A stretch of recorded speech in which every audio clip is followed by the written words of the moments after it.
Exodus chapter 1. These are the names of the sons of Israel who went to Egypt with Jacob, each with his family: Reuben, Simeon, Levi, and Judah, Issachar, Zebulun, and Benjamin, Dan and Naphtali, Gad and Asher. The descendants of Jacob numbered 70 in all. Joseph was already in Egypt. Now Joseph and all his brothers and all that generation died, but the Israelites were fruitful and multiplied greatly, and became exceedingly numerous, so that the land was filled with them. Then a new king, who did not know about Joseph, came to power in Egypt. "Look," he said to his people, "the Israelites have become much too numerous for us. Come, we must deal shrewdly with them, or they will become even more numerous, and if war breaks out, will join our enemies, fight against us, and leave the country." So they put slave masters over them to oppress them with forced labor, and they built Pithom and Ramses as store cities for Pharaoh. But the more they were oppressed, the more they multiplied and spread, so the Egyptians came to dread the Israelites and worked them ruthlessly. They made their lives bitter with hard labor in brick and mortar, and with all kinds of work in the fields. In all their hard labor the Egyptians used them ruthlessly. The king of Egypt said to the Hebrew midwives, whose names were Shiphrah and Puah, "When you help the Hebrew women in childbirth, and observe them on the delivery stool, if it is a boy, kill him, but if it is a girl, let her live." The midwives, however, feared God, and did not do what the king of Egypt had told them to do. They let the boys live. Then the king of Egypt summoned the midwives, and asked them, "Why have you done this? Why have you let the boys live?" The midwives answered Pharaoh, "Hebrew women are not like Egyptian women. They are vigorous and give birth before the midwives arrive." So God was kind to the midwives, and the people increased and became even more numerous.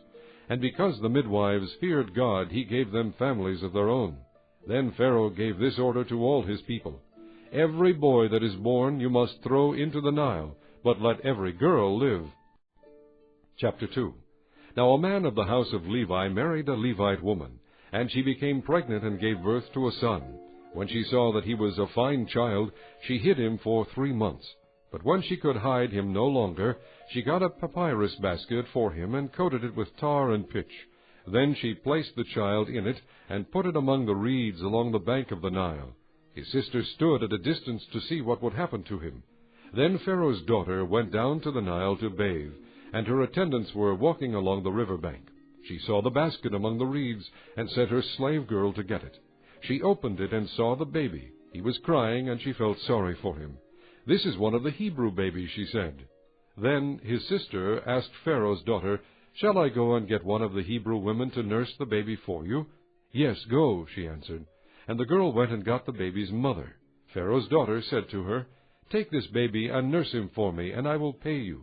So the woman took the baby and nursed him. When the child grew older, she took him to Pharaoh's daughter, and he became her son. She named him Moses, saying, "I drew him out of the water." One day, after Moses had grown up, he went out to where his own people were, and watched them at their hard labor. He saw an Egyptian beating a Hebrew, one of his own people. Glancing this way and that, and seeing no one, he killed the Egyptian and hid him in the sand. The next day he went out and saw 2 Hebrews fighting. He asked the one in the wrong, "Why are you hitting your fellow Hebrew?"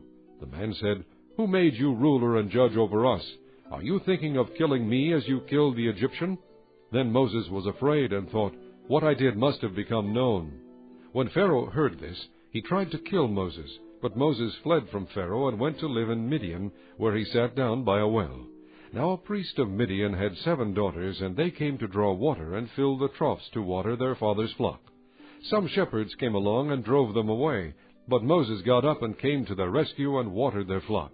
When the girls returned to Reuel their father, he asked them, "Why have you returned so early today?"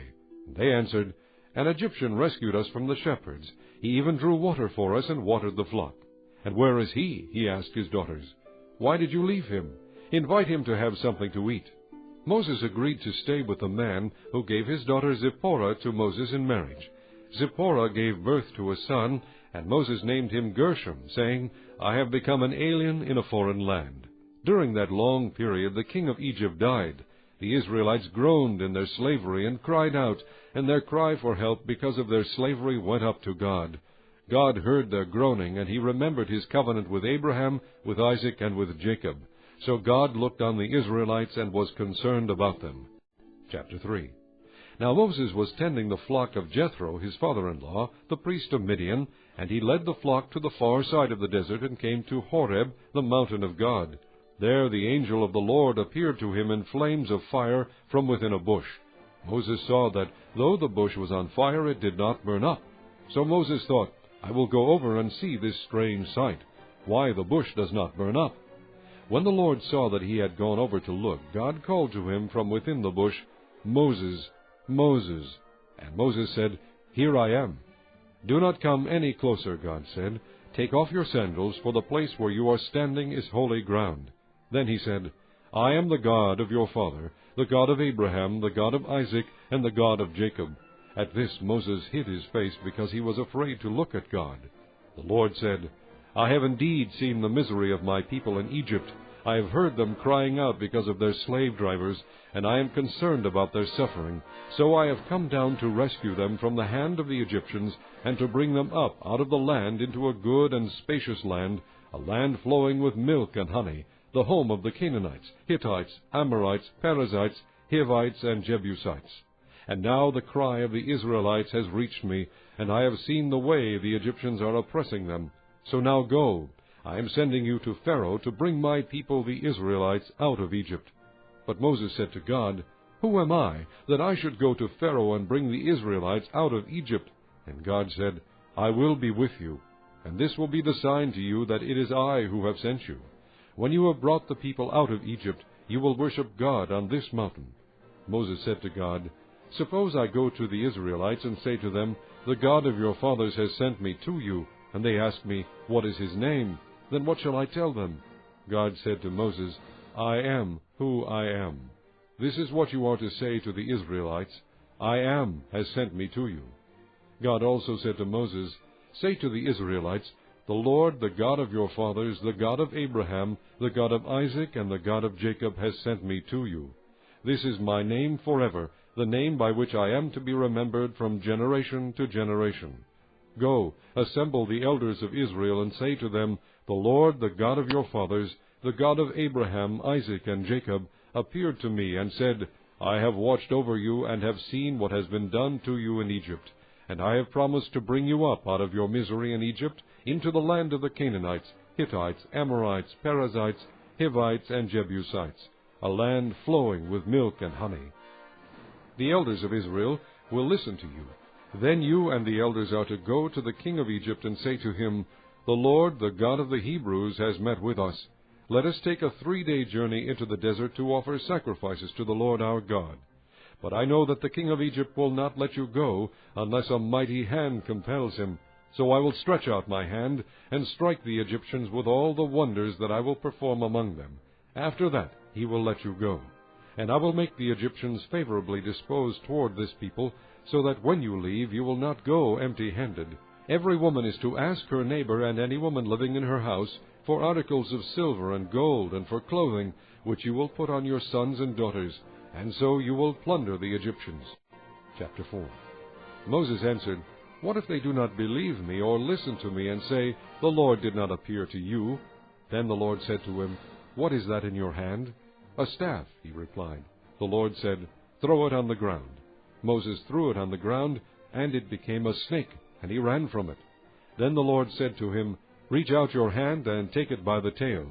So Moses reached out and took hold of the snake, and it turned back into a staff in his hand. This, said the Lord, is so that they may believe that the Lord, the God of their fathers, the God of Abraham, the God of Isaac, and the God of Jacob, has appeared to you. Then the Lord said, Put your hand inside your cloak. So Moses put his hand into his cloak, and when he took it out, it was leprous like snow. Now put it back into your cloak, he said. So Moses put his hand back into his cloak, and when he took it out, it was restored like the rest of his flesh. Then the Lord said, If they do not believe you or pay attention to the first miraculous sign, they may believe the second. But if they do not believe these 2 signs or listen to you, take some water from the Nile and pour it on the dry ground. The water you take from the river will become blood on the ground. Moses said to the Lord, O Lord, I have never been eloquent, neither in the past nor since you have spoken to your servant. I am slow of speech and tongue. The Lord said to him, Who gave man his mouth? Who makes him deaf or mute? Who gives him sight or makes him blind? Is it not I, the Lord? Now go, I will help you speak, and will teach you what to say. But Moses said, O Lord, please send someone else to do it. Then the Lord's anger burned against Moses, and he said, What about your brother Aaron the Levite? I know he can speak well. He is already on his way to meet you, and his heart will be glad when he sees you. You shall speak to him and put words in his mouth. I will help both of you speak, and will teach you what to do. He will speak to the people for you, and it will be as if he were your mouth, and as if you were God to him. But take this staff in your hand, so you can perform miraculous signs with it. Then Moses went back to Jethro, his father-in-law, and said to him, Let me go back to my own people in Egypt, to see if any of them are still alive. Jethro said, Go, and I wish you well. Now the Lord had said to Moses in Midian, Go back to Egypt, for all the men who wanted to kill you are dead. So Moses took his wife and sons, put them on a donkey, and started back to Egypt, and he took the staff of God in his hand. The Lord said to Moses, When you return to Egypt, see that you perform before Pharaoh all the wonders I have given you the power to do. But I will harden his heart so that he will not let the people go. Then say to Pharaoh, This is what the Lord says, Israel is my firstborn son, and I told you, Let my son go, so he may worship me. But you refuse to let him go, so I will kill your firstborn son. At a lodging place on the way, the Lord met Moses and was about to kill him. But Zipporah took a flint knife, cut off her son's foreskin, and touched Moses' feet with it. Surely you are a bridegroom of blood to me, she said. So the Lord let him alone. At that time she said bridegroom of blood, referring to circumcision. The Lord said to Aaron, Go into the desert to meet Moses. So he met Moses at the mountain of God and kissed him. Then Moses told Aaron everything the Lord had sent him to say, and also about all the miraculous signs he had commanded him to perform. Moses and Aaron brought together all the elders of the Israelites, and Aaron told them everything the Lord had said to Moses. He also performed the signs before the people, and they believed. And when they heard that the Lord was concerned about them, and had seen their misery, they bowed down and worshipped. Chapter 5. Afterward Moses and Aaron went to Pharaoh and said, This is what the Lord, the God of Israel, says, Let my people go, so that they may hold a festival to me in the desert. Pharaoh said, Who is the Lord, that I should obey him and let Israel go? I do not know the Lord, and I will not let Israel go. Then they said, The God of the Hebrews has met with us. Now let us take a 3-day journey into the desert to offer sacrifices to the Lord our God, or he may strike us with plagues or with the sword. But the king of Egypt said, Moses and Aaron, why are you taking the people away from their labor? Get back to your work. Then Pharaoh said, Look, the people of the land are now numerous, and you are stopping them from working. That same day Pharaoh gave this order to the slave drivers and foremen in charge of the people. You are no longer to supply the people with straw for making bricks. Let them go and gather their own straw. But require them to make the same number of bricks as before. Don't reduce the quota. They are lazy. That is why they are crying out, Let us go and sacrifice to our God. Make the work harder for the men, so that they keep working and pay no attention to lies. Then the slave drivers and the foremen went out and said to the people, This is what Pharaoh says, I will not give you any more straw. Go and get your own straw wherever you can find it, but your work will not be reduced at all. So the people scattered all over Egypt to gather stubble to use for straw. The slave drivers kept pressing them, saying, Complete the work required of you for each day, just as when you had straw. The Israelite foremen, appointed by Pharaoh's slave drivers, were beaten and were asked, Why didn't you meet your quota of bricks yesterday or today as before? Then the Israelite foreman went and appealed to Pharaoh, Why have you treated your servants this way? Your servants are given no straw, yet we are told, Make bricks. Your servants are being beaten, but the fault is with your own people. Pharaoh said, Lazy, that's what you are, lazy. That is why you keep saying, Let us go and sacrifice to the Lord. Now get to work. You will not be given any straw, yet you must produce your full quota of bricks. The Israelite foremen realized they were in trouble when they were told, You are not to reduce the number of bricks required of you for each day. When they left Pharaoh, they found Moses and Aaron waiting to meet them, and they said, May the Lord look upon you and judge you. You have made us a stench to Pharaoh, and his officials have put a sword in their hand to kill us."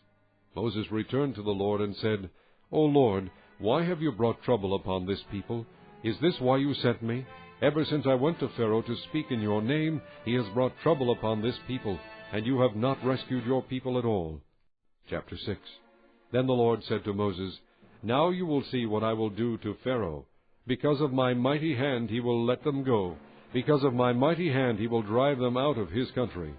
God also said to Moses, "I am the Lord. I appeared to Abraham, to Isaac, and to Jacob as God Almighty. But by my name the Lord I did not make myself known to them. I also established my covenant with them to give them the land of Canaan, where they lived as aliens. Moreover, I have heard the groaning of the Israelites whom the Egyptians are enslaving, and I have remembered my covenant. Therefore say to the Israelites, I am the Lord, and I will bring you out from under the yoke of the Egyptians. I will free you from being slaves to them, and I will redeem you with an outstretched arm and with mighty acts of judgment.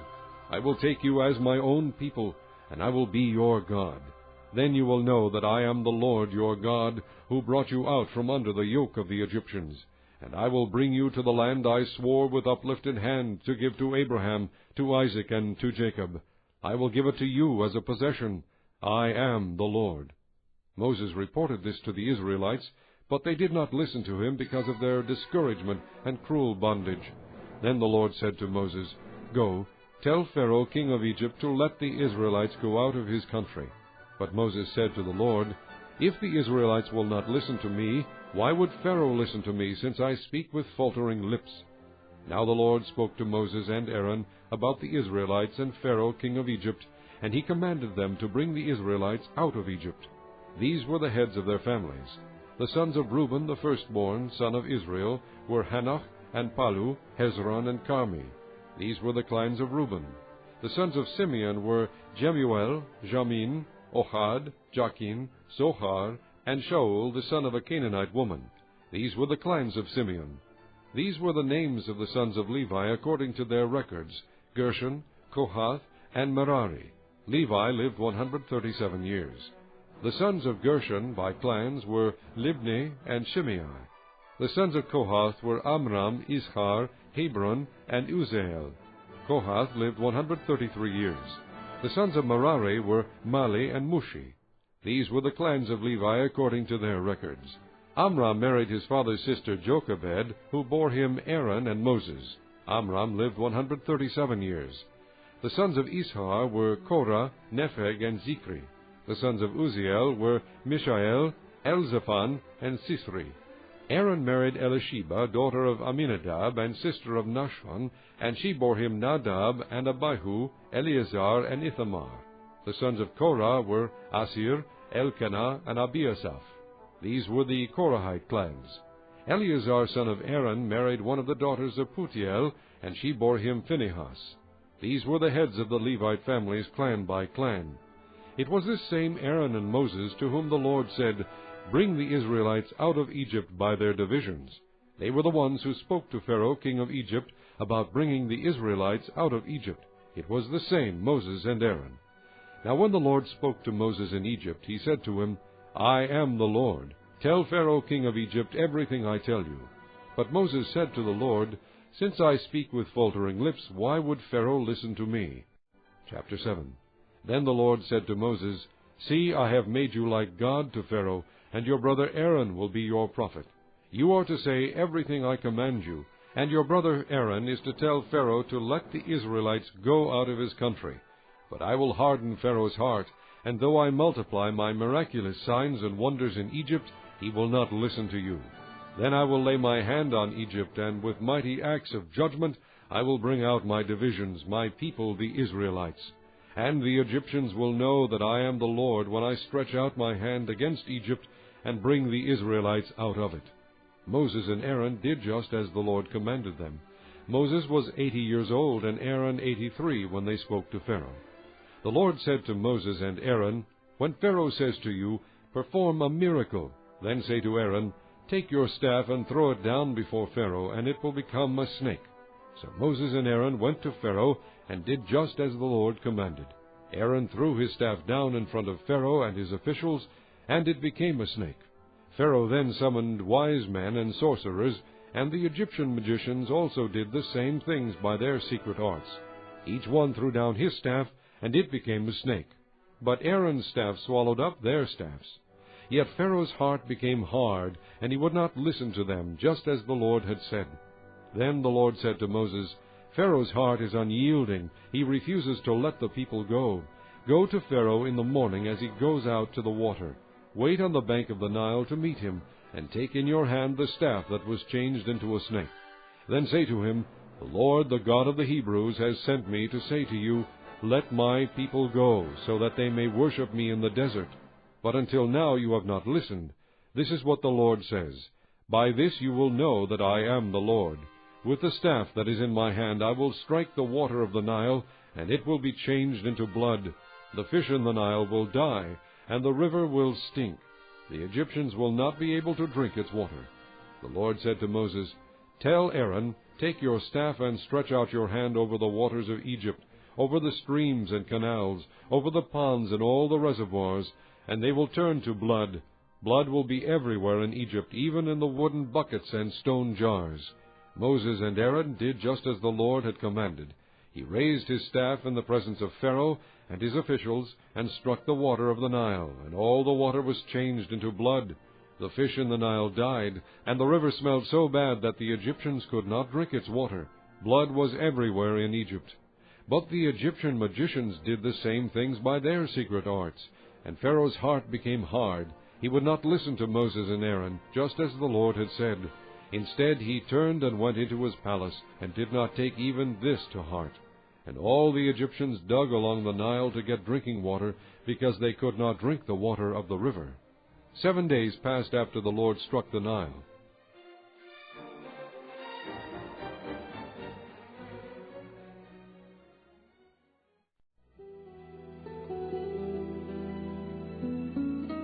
Chapter 8. Then the Lord said to Moses, Go to Pharaoh and say to him, This is what the Lord says, Let my people go, so that they may worship me. If you refuse to let them go, I will plague your whole country with frogs. The Nile will teem with frogs. They will come up into your palace and your bedroom and onto your bed, into the houses of your officials and on your people, and into your ovens and kneading troughs. The frogs will go up on you and your people and all your officials. Then the Lord said to Moses, Tell Aaron, Stretch out your hand with your staff over the streams and canals and ponds, and make frogs come up on the land of Egypt. So Aaron stretched out his hand over the waters of Egypt, and the frogs came up and covered the land. But the magicians did the same things by their secret arts. They also made frogs come up on the land of Egypt.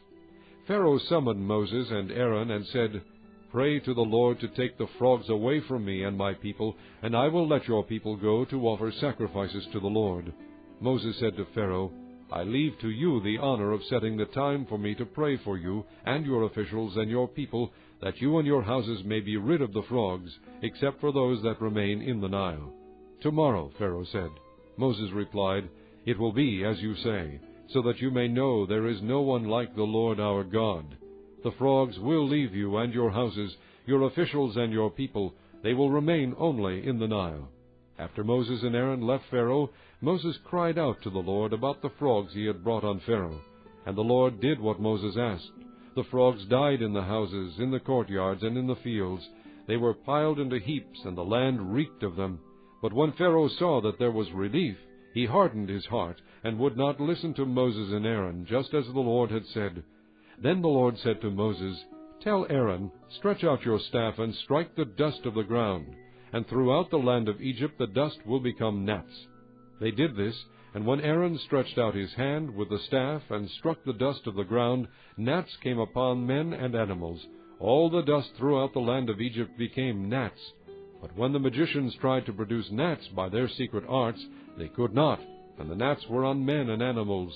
The magician said to Pharaoh, This is the finger of God. But Pharaoh's heart was hard, and he would not listen, just as the Lord had said. Then the Lord said to Moses, Get up early in the morning and confront Pharaoh as he goes to the water, and say to him, This is what the Lord says, Let my people go, so that they may worship me. If you do not let my people go, I will send swarms of flies on you and your officials, on your people and into your houses. The houses of the Egyptians will be full of flies, and even the ground where they are. But on that day I will deal differently with the land of Goshen, where my people live. No swarms of flies will be there, so that you will know that I, the Lord, am in this land. I will make a distinction between my people and your people. This miraculous sign will occur tomorrow. And the Lord did this. Dense swarms of flies poured into Pharaoh's palace and into the houses of his officials, and throughout Egypt the land was ruined by the flies. Then Pharaoh summoned Moses and Aaron and said, "Go, sacrifice to your God here in the land." But Moses said, "That would not be right. The sacrifices we offer the Lord our God would be detestable to the Egyptians. And if we offer sacrifices that are detestable in their eyes, will they not stone us? We must take a 3-day journey into the desert to offer sacrifices to the Lord our God as he commands us." Pharaoh said, "I will let you go to offer sacrifices to the Lord your God in the desert, but you must not go very far. Now pray for me." Moses answered, "As soon as I leave you, I will pray to the Lord, and tomorrow the flies will leave Pharaoh and his officials and his people. Only be sure that Pharaoh does not act deceitfully again by not letting the people go to offer sacrifices to the Lord." Then Moses left Pharaoh and prayed to the Lord, and the Lord did what Moses asked. The flies left Pharaoh and his officials and his people, not a fly remained. But this time also Pharaoh hardened his heart and would not let the people go. Chapter 9. Then the Lord said to Moses, "Go to Pharaoh and say to him, 'This is what the Lord, the God of the Hebrews, says, Let my people go so that they may worship me. If you refuse to let them go and continue to hold them back, the hand of the Lord will bring a terrible plague on your livestock in the field, on your horses and donkeys and camels, and on your cattle and sheep and goats. But the Lord will make a distinction between the livestock of Israel and that of Egypt, so that no animal belonging to the Israelites will die.' The Lord set a time and said, 'Tomorrow the Lord will do this in the land.' And the next day the Lord did it. All the livestock of the Egyptians died, but not one animal belonging to the Israelites died. Pharaoh sent men to investigate and found that not even one of the animals of the Israelites had died. Yet his heart was unyielding, and he would not let the people go. Then the Lord said to Moses and Aaron, 'Take handfuls of soot from a furnace, and have Moses toss it into the air in the presence of Pharaoh. It will become fine dust over the whole land of Egypt, and festering boils will break out on men and animals throughout the land.' So they took soot from a furnace and stood before Pharaoh. Moses tossed it into the air, and festering boils broke out on men and animals. The magicians could not stand before Moses because of the boils that were on them and on all the Egyptians. But the Lord hardened Pharaoh's heart, and he would not listen to Moses and Aaron, just as the Lord had said to Moses. Then the Lord said to Moses, 'Get up early in the morning, confront Pharaoh, and say to him, This is what the Lord, the God of the Hebrews, says, Let my people go, so that they may worship me, or this time I will send the full force of my plagues against you, and against your officials and your people, so you may know that there is no one like me in all the earth. For by now I could have stretched out my hand, and struck you and your people with a plague that would have wiped you off the earth. But I have raised you up for this very purpose, that I might show you my power, and that my name might be proclaimed in all the earth. You still set yourself against my people, and will not let them go. Therefore at this time tomorrow I will send the worst hailstorm that has ever fallen on Egypt, from the day it was founded till now. Give an order now to bring your livestock and everything you have in the field to a place of shelter, because the hail will fall on every man and animal that has not been brought in and is still out in the field, and they will die.' Those officials of Pharaoh who feared the word of the Lord hurried to bring their slaves and their livestock inside, but those who ignored the word of the Lord left their slaves and livestock in the field. Then the Lord said to Moses, 'Stretch out your hand toward the sky, so that hail will fall all over Egypt, on men and animals, and on everything growing in the fields of Egypt.' When Moses stretched out his staff toward the sky, the Lord sent thunder and hail, and lightning flashed down to the ground. So the Lord rained hail on the land of Egypt. Hail fell, and lightning flashed back and forth. It was the worst storm in all the land of Egypt since it had become a nation. Throughout Egypt hail struck everything in the fields, both men and animals. It beat down everything growing in the fields, and stripped every tree. The only place it did not hail was the land of Goshen, where the Israelites were. Then Pharaoh summoned Moses and Aaron. "This time I have sinned," he said to them. "The Lord is in the right, and I and my people are in the wrong. Pray to the Lord, for we have had enough thunder and hail. I will let you go. You don't have to stay any longer." Moses replied, "When I have gone out of the city, I will spread out my hands in prayer to the Lord.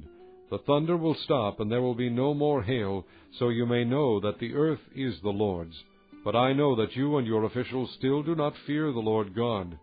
The flax and barley were destroyed, since the barley had headed and the flax was in bloom. The wheat and spelt, however, were not destroyed, because they ripened later. Then Moses left Pharaoh and went out of the city. He spread out his hands toward the Lord. The thunder and hail stopped, and the rain no longer poured down on the land. When Pharaoh saw that the rain and hail and thunder had stopped, he sinned again. He and his officials hardened their hearts. So Pharaoh's heart was hard, and he would not let the Israelites go, just as the Lord had said through Moses. Chapter 10. Then the Lord said to Moses, "Go to Pharaoh, for I have hardened his heart and the hearts of his officials, so that I may perform these miraculous signs of mine among them, that you may tell your children and grandchildren how I dealt harshly with the Egyptians, and how I performed my signs among them, that you may know that I am the Lord." So Moses and Aaron went to Pharaoh and said to him, "This is what the Lord, the God of the Hebrews, says, 'How long will you refuse to humble yourselves before me? Let my people go, so that they may worship me. If you refuse to let them go, I will bring locusts into your country tomorrow. They will cover the face of the ground so that it cannot be seen. They will devour what little you have left after the hail, including every tree that is growing in your fields. They will fill your houses and those of all your officials and all the Egyptians, something neither your fathers nor your forefathers have ever seen from the day they settled in this land till now.'" Then Moses turned and left Pharaoh. Pharaoh's officials said to him, "How long will this man be a snare to us? Let the people go, so that they may worship the Lord their God. Do you not yet realize that Egypt is ruined?" Then Moses and Aaron were brought back to Pharaoh. "Go, worship the Lord your God," he said. "But just who will be going?" Moses answered, "We will go with our young and old, with our sons and daughters, with our flocks and herds, because we are to celebrate a festival to the Lord." Pharaoh said, "The Lord be with you, if I let you go along with your women and children. Clearly you are bent on evil. No, have only the men go and worship the Lord, since that's what you have been asking for." Then Moses and Aaron were driven out of Pharaoh's presence. And the Lord said to Moses, "Stretch out your hand over Egypt, so that locusts will swarm over the land and devour everything growing in the fields, everything left by the hail." So Moses stretched out his staff over Egypt, and the Lord made an east wind blow across the land all that day and all that night. By morning the wind had brought the locusts. They invaded all Egypt, and settled down in every area of the country in great numbers. Never before had there been such a plague of locusts, nor will there ever be again. They covered all the ground until it was black.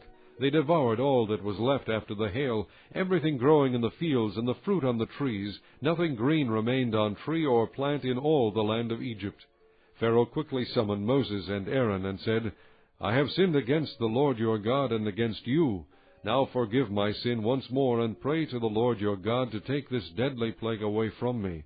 Moses then left Pharaoh and prayed to the Lord.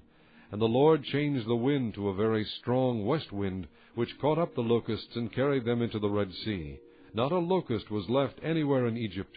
But the Lord hardened Pharaoh's heart, and he would not let the Israelites go.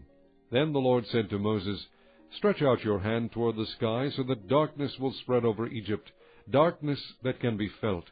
So Moses stretched out his hand toward the sky, and total darkness covered all Egypt for 3 days. No one could see anyone else or leave his place for 3 days, yet all the Israelites had light in the places where they lived. Then Pharaoh summoned Moses and said, "Go worship the Lord, even your women and children may go with you, only leave your flocks and herds behind." But Moses said, "You must allow us to have sacrifices and burnt offerings to present to the Lord our God. Our livestock too must go with us, not a hoof is to be left behind. We have to use some of them in worshiping the Lord our God, and until we get there we will not know what we are to use to worship the Lord." But the Lord hardened Pharaoh's heart, and he was not willing to let them go. Pharaoh said to Moses, "Get out of my sight. Make sure you do not appear before me again. The day you see my face you will die." "Just as you say," Moses replied, "I will never appear before you again." Chapter 11. Now the Lord had said to Moses, "I will bring one more plague on Pharaoh and on Egypt. After that he will let you go from here, and when he does, he will drive you out completely. Tell the people that men and women alike are to ask their neighbors for articles of silver and gold." The Lord made the Egyptians favorably disposed toward the people, and Moses himself was highly regarded in Egypt by Pharaoh's officials and by the people.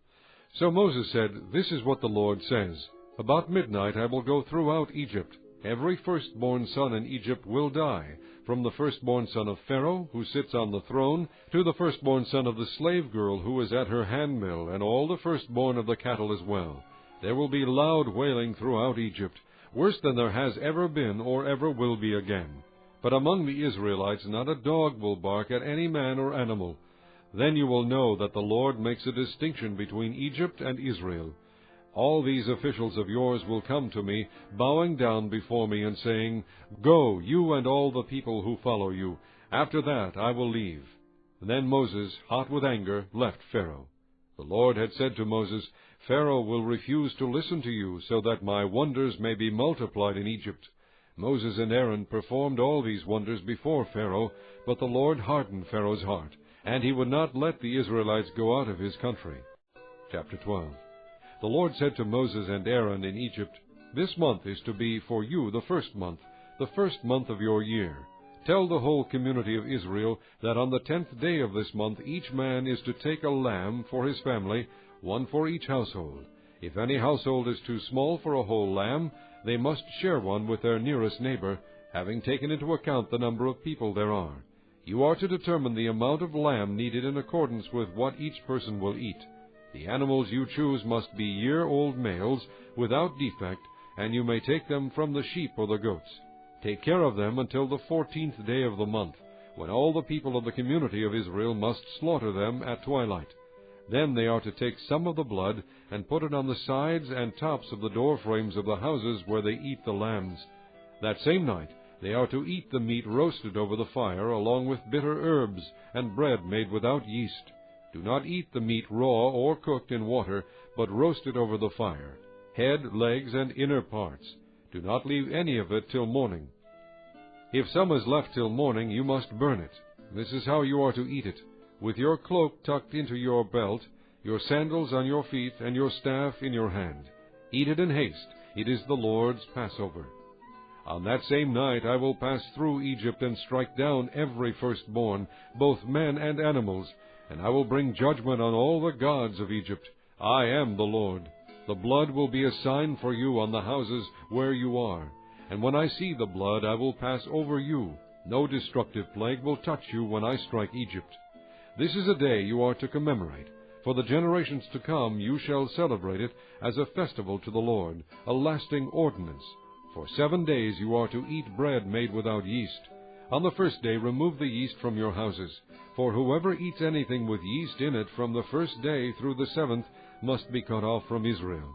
On the first day hold a sacred assembly, and another one on the 7th day. Do no work at all on these days, except to prepare food for everyone to eat. That is all you may do. Celebrate the feast of unleavened bread, because it was on this very day that I brought your divisions out of Egypt. Celebrate this day as a lasting ordinance for the generations to come. In the first month you are to eat bread made without yeast, from the evening of the 14th day until the evening of the 21st day. For 7 days no yeast is to be found in your houses, and whoever eats anything with yeast in it must be cut off from the community of Israel, whether he is an alien or native-born. Eat nothing made with yeast. Wherever you live you must eat unleavened bread. Then Moses summoned all the elders of Israel and said to them, Go at once and select the animals for your families and slaughter the Passover lamb. Take a bunch of hyssop, dip it into the blood in the basin, and put some of the blood on the top and on both sides of the door frame. Not one of you shall go out the door of his house until morning. When the Lord goes through the land to strike down the Egyptians, he will see the blood on the top and sides of the doorframe, and will pass over that doorway, and he will not permit the destroyer to enter your houses and strike you down. Obey these instructions as a lasting ordinance for you and your descendants. When you enter the land that the Lord will give you as he promised, observe this ceremony. And when your children ask you, "What does this ceremony mean to you?" then tell them, "It is the Passover sacrifice to the Lord, who passed over the houses of the Israelites in Egypt and spared our homes when he struck down the Egyptians." Then the people bowed down and worshipped. The Israelites did just what the Lord commanded Moses and Aaron.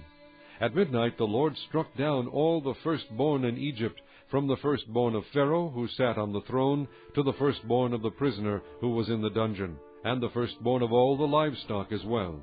Pharaoh and all his officials and all the Egyptians got up during the night, and there was loud wailing in Egypt, for there was not a house without someone dead. During the night Pharaoh summoned Moses and Aaron and said, "Up, leave my people, you and the Israelites. Go worship the Lord as you have requested. Take your flocks and herds, as you have said, and go, and also bless me." The Egyptians urged the people to hurry and leave the country, for otherwise, they said, "We will all die." So the people took their dough before the yeast was added, and carried it on their shoulders in kneading troughs, wrapped in clothing. The Israelites did as Moses instructed, and asked the Egyptians for articles of silver and gold, and for clothing. The Lord had made the Egyptians favorably disposed toward the people, and they gave them what they asked for. So they plundered the Egyptians. The Israelites journeyed from Ramses to Succoth. There were about 600,000 men on foot, besides women and children. Many other people went up with them, as well as large droves of livestock, both flocks and herds. With the dough they had brought from Egypt, they baked cakes of unleavened bread. The dough was without yeast, because they had been driven out of Egypt and did not have time to prepare food for themselves.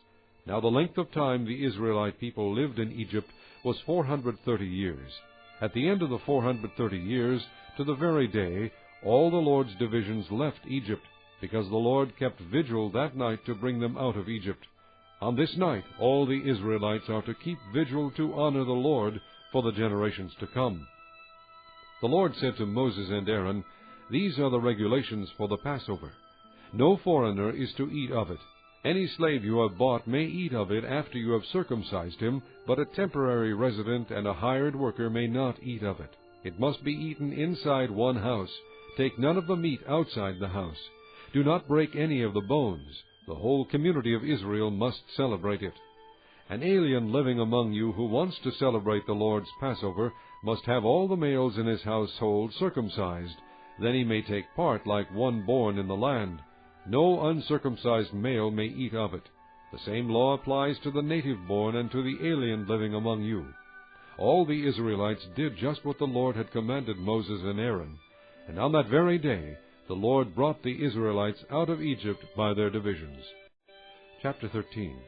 The Lord said to Moses, "Consecrate to me every firstborn male. The first offspring of every womb among the Israelites belongs to me, whether man or animal." Then Moses said to the people, "Commemorate this day, the day you came out of Egypt, out of the land of slavery, because the Lord brought you out of it with a mighty hand. Eat nothing containing yeast. Today, in the month of Abib, you are leaving. When the Lord brings you into the land of the Canaanites, Hittites, Amorites, Hivites, and Jebusites, the land he swore to your forefathers to give you, a land flowing with milk and honey, you are to observe this ceremony in this month. For 7 days eat bread made without yeast, and on the 7th day hold a festival to the Lord. Eat unleavened bread during those 7 days. Nothing with yeast in it is to be seen among you, nor shall any yeast be seen anywhere within your borders. On that day tell your son, 'I do this because of what the Lord did for me when I came out of Egypt.' This observance will be for you like a sign on your hand, and a reminder on your forehead that the law of the Lord is to be on your lips. For the Lord brought you out of Egypt with his mighty hand. You must keep this ordinance at the appointed time year after year. After the Lord brings you into the land of the Canaanites and gives it to you, as he promised on oath to you and your forefathers, you are to give over to the Lord the first offspring of every womb. All the firstborn males of your livestock belong to the Lord. Redeem with a lamb every firstborn donkey, but if you do not redeem it, break its neck. Redeem every firstborn among your sons. In days to come, when your son asks you, "What does this mean?" say to him, "With a mighty hand the Lord brought us out of Egypt, out of the land of slavery. When Pharaoh stubbornly refused to let us go, the Lord killed every firstborn in Egypt, both man and animal. This is why I sacrifice to the Lord the first male offspring of every womb, and redeem each of my firstborn sons. And it will be like a sign on your hand, and a symbol on your forehead, that the Lord brought us out of Egypt with his mighty hand." When Pharaoh let the people go, God did not lead them on the road through the Philistine country, though that was shorter, for God said, if they face war, they might change their minds and return to Egypt. So God led the people around by the desert road toward the Red Sea. The Israelites went up out of Egypt armed for battle. Moses took the bones of Joseph with him, because Joseph had made the sons of Israel swear an oath. He had said, "God will surely come to your aid, and then you must carry my bones up with you from this place." After leaving Succoth, they camped at Etham on the edge of the desert. By day the Lord went ahead of them in a pillar of cloud to guide them on their way, and by night in a pillar of fire to give them light, so that they could travel by day or night. Neither the pillar of cloud by day nor the pillar of fire by night left its place in front of the people. Chapter 14. Then the Lord said to Moses, "Tell the Israelites to turn back and encamp near Pi-hahiroth, between Migdol and the sea. They are to encamp by the sea, directly opposite Baal-zephon. Pharaoh will think the Israelites are wandering around the land in confusion, hemmed in by the desert. And I will harden Pharaoh's heart, and he will pursue them. But I will gain glory for myself through Pharaoh and all his army, and the Egyptians will know that I am the Lord." So the Israelites did this. When the king of Egypt was told that the people had fled, Pharaoh and his officials changed their minds about them and said, "What have we done? We have let the Israelites go and have lost their services." So he had his chariots made ready and took his army with him. He took 600 of the best chariots, along with all the other chariots of Egypt, with officers over all of them. The Lord hardened the heart of Pharaoh, king of Egypt, so that he pursued the Israelites who were marching out boldly. The Egyptians, all Pharaoh's horses and chariots, horsemen and troops, pursued the Israelites and overtook them as they camped by the sea near Pi-hahiroth, opposite Baal-zephon. As Pharaoh approached, the Israelites looked up, and there were the Egyptians marching after them. They were terrified and cried out to the Lord.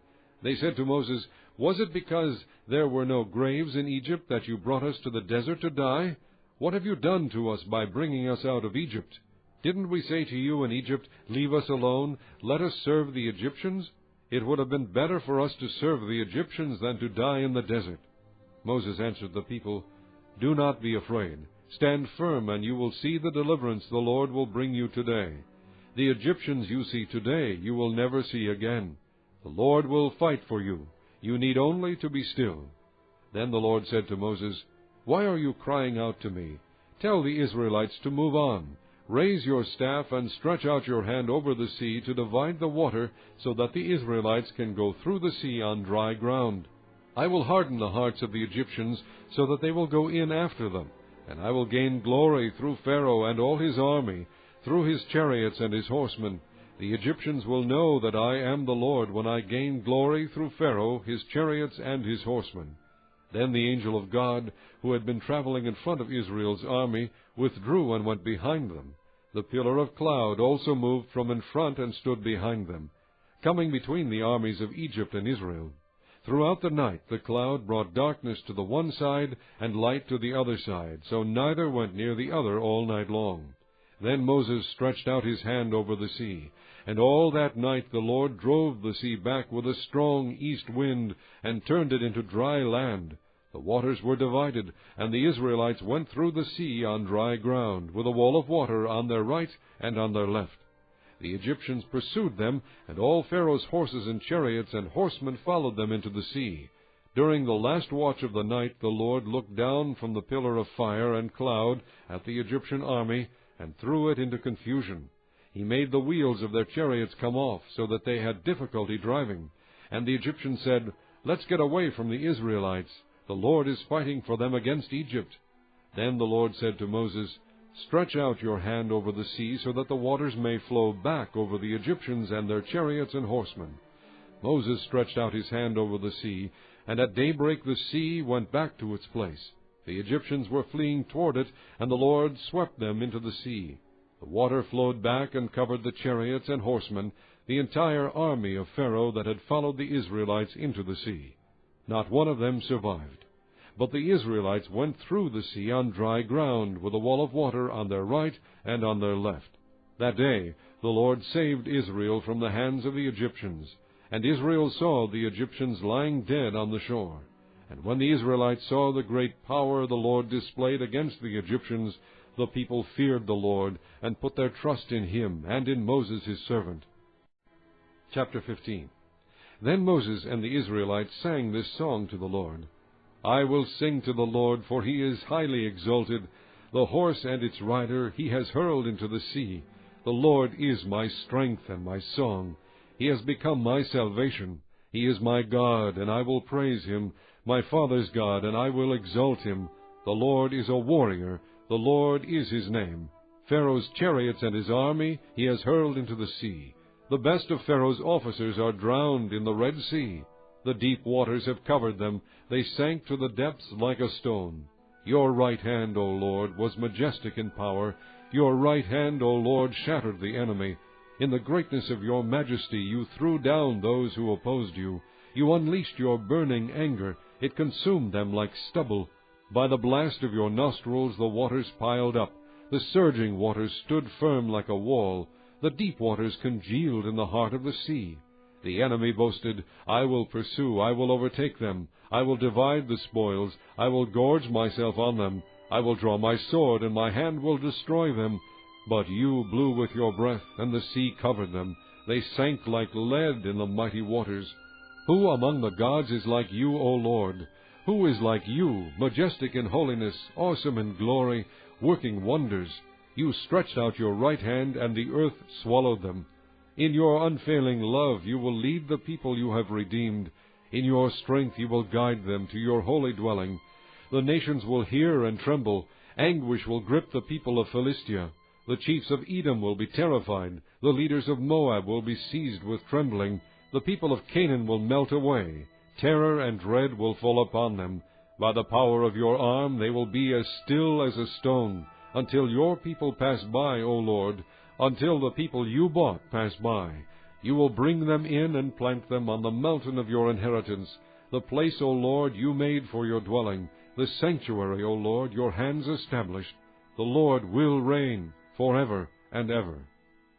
When Pharaoh's horses, chariots, and horsemen went into the sea, the Lord brought the waters of the sea back over them, but the Israelites walked through the sea on dry ground. Then Miriam the prophetess, Aaron's sister, took a tambourine in her hand, and all the women followed her with tambourines and dancing. Miriam sang to them, "Sing to the Lord, for He is highly exalted. The horse and its rider He has hurled into the sea." Then Moses led Israel from the Red Sea, and they went into the desert of Shur. For 3 days they traveled in the desert without finding water. When they came to Marah, they could not drink its water because it was bitter. That is why the place is called Marah. So the people grumbled against Moses, saying, "What are we to drink?" Then Moses cried out to the Lord, and the Lord showed him a piece of wood. He threw it into the water, and the water became sweet. There the Lord made a decree and a law for them, and there He tested them. He said, "If you listen carefully to the voice of the Lord your God, and do what is right in His eyes, if you pay attention to His commands and keep all His decrees, I will not bring on you any of the diseases I brought on the Egyptians, for I am the Lord who heals you." Then they came to Elim, where there were 12 springs and 70 palm trees, and they camped there near the water. Chapter 16. The whole Israelite community set out from Elim and came to the desert of Sin, which is between Elim and Sinai, on the 15th day of the 2nd month after they had come out of Egypt. In the desert the whole community grumbled against Moses and Aaron. The Israelites said to them, "If only we had died by the Lord's hand in Egypt.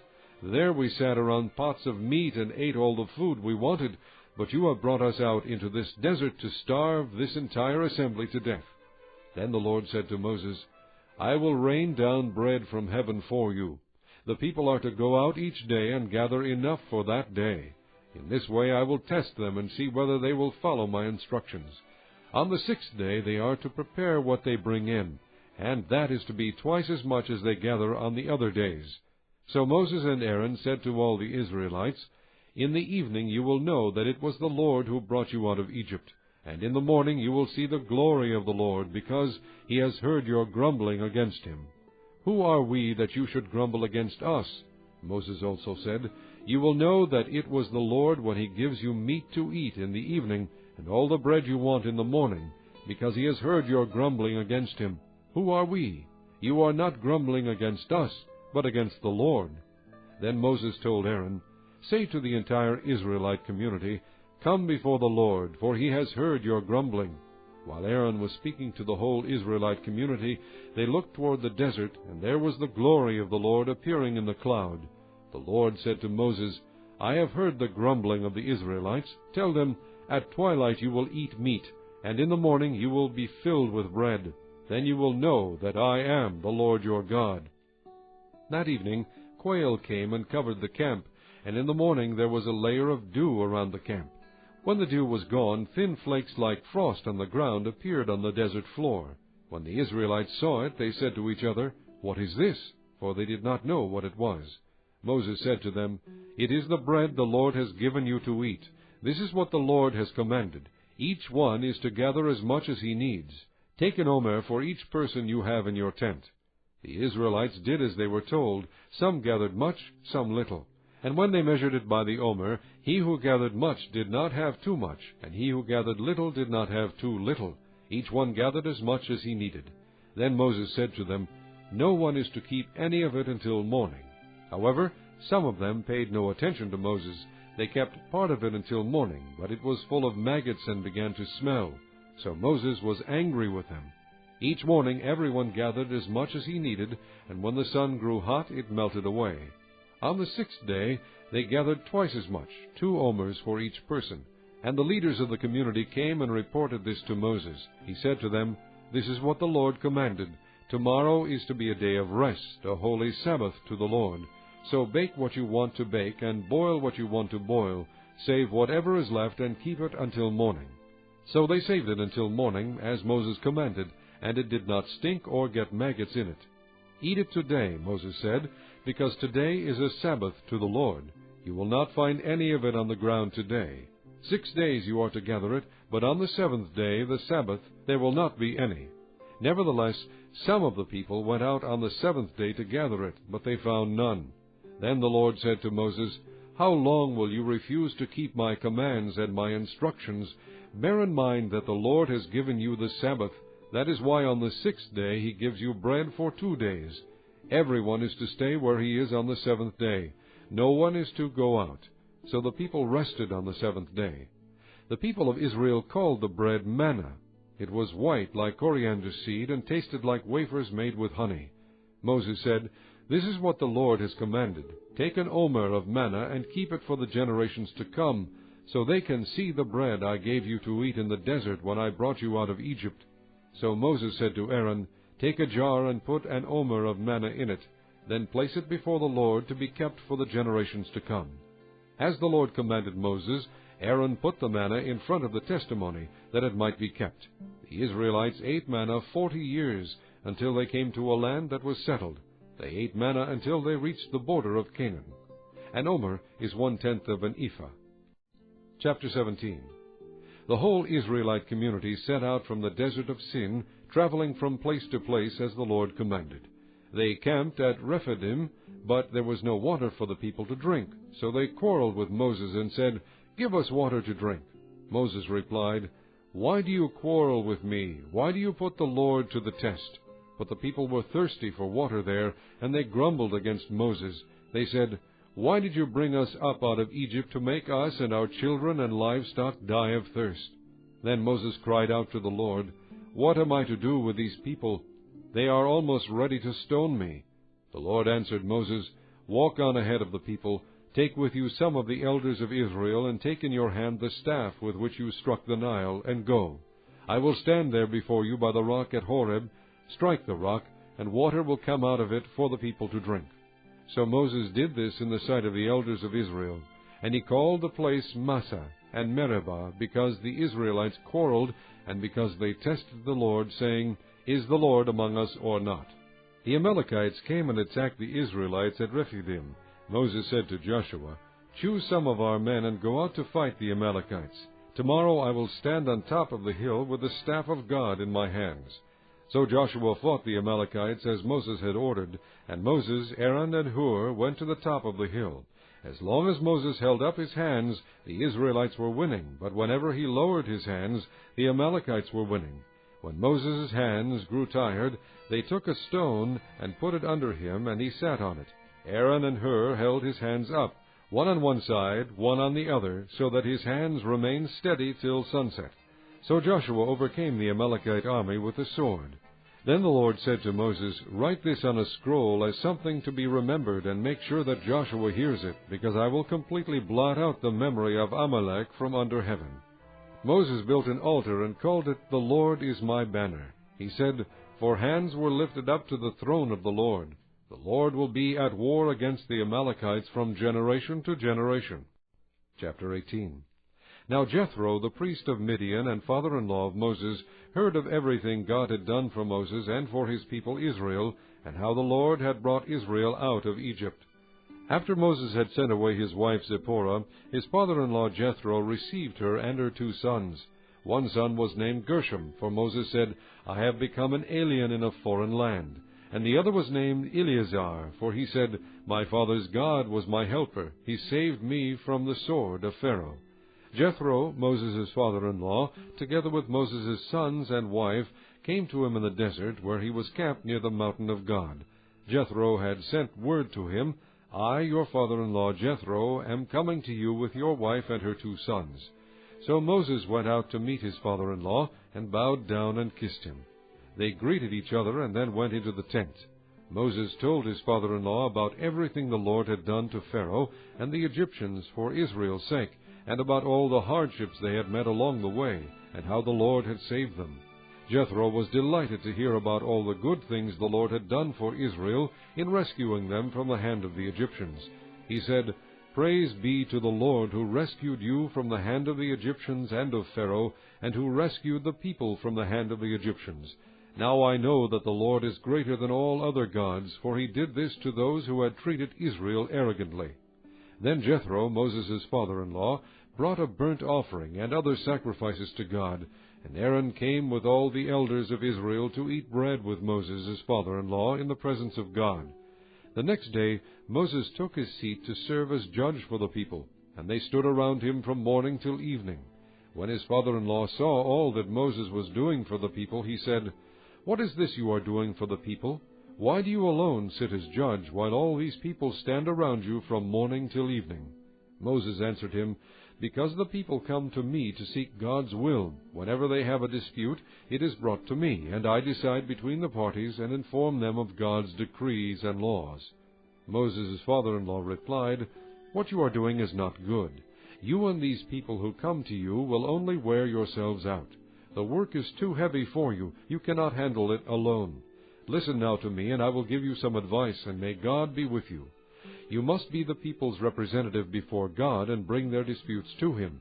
Teach them the decrees and laws, and show them the way to live and the duties they are to perform. But select capable men from all the people, men who fear God, trustworthy men who hate dishonest gain, and appoint them as officials over thousands, hundreds, fifties, and tens. Have them serve as judges for the people at all times, but have them bring every difficult case to you. The simple cases they can decide themselves. That will make your load lighter, because they will share it with you. If you do this, and God so commands, you will be able to stand the strain, and all these people will go home satisfied. Moses listened to his father-in-law, and did everything he said. He chose capable men from all Israel, and made them leaders of the people, officials over thousands, hundreds, fifties, and tens. They served as judges for the people at all times. The difficult cases they brought to Moses, but the simple ones they decided themselves. Then Moses sent his father-in-law on his way, and Jethro returned to his own country. Chapter 19. In the 3rd month after the Israelites left Egypt, on the very day, they came to the desert of Sinai. After they set out from Rephidim, they entered the desert of Sinai, and Israel camped there in the desert in front of the mountain. Then Moses went up to God, and the Lord called to him from the mountain and said, "This is what you are to say to the house of Jacob, and what you are to tell the people of Israel. You yourselves have seen what I did to Egypt, and how I carried you on eagle's wings and brought you to myself. Now if you obey me fully and keep my covenant, then out of all nations you will be my treasured possession. Although the whole earth is mine, you will be for me a kingdom of priests and a holy nation. These are the words you are to speak to the Israelites." So Moses went back and summoned the elders of the people and set before them all the words the Lord had commanded him to speak. The people all responded together, "We will do everything the Lord has said." So Moses brought their answer back to the Lord. The Lord said to Moses, "I am going to come to you in a dense cloud, so that the people will hear me speaking with you, and will always put their trust in you." Then Moses told the Lord what the people had said.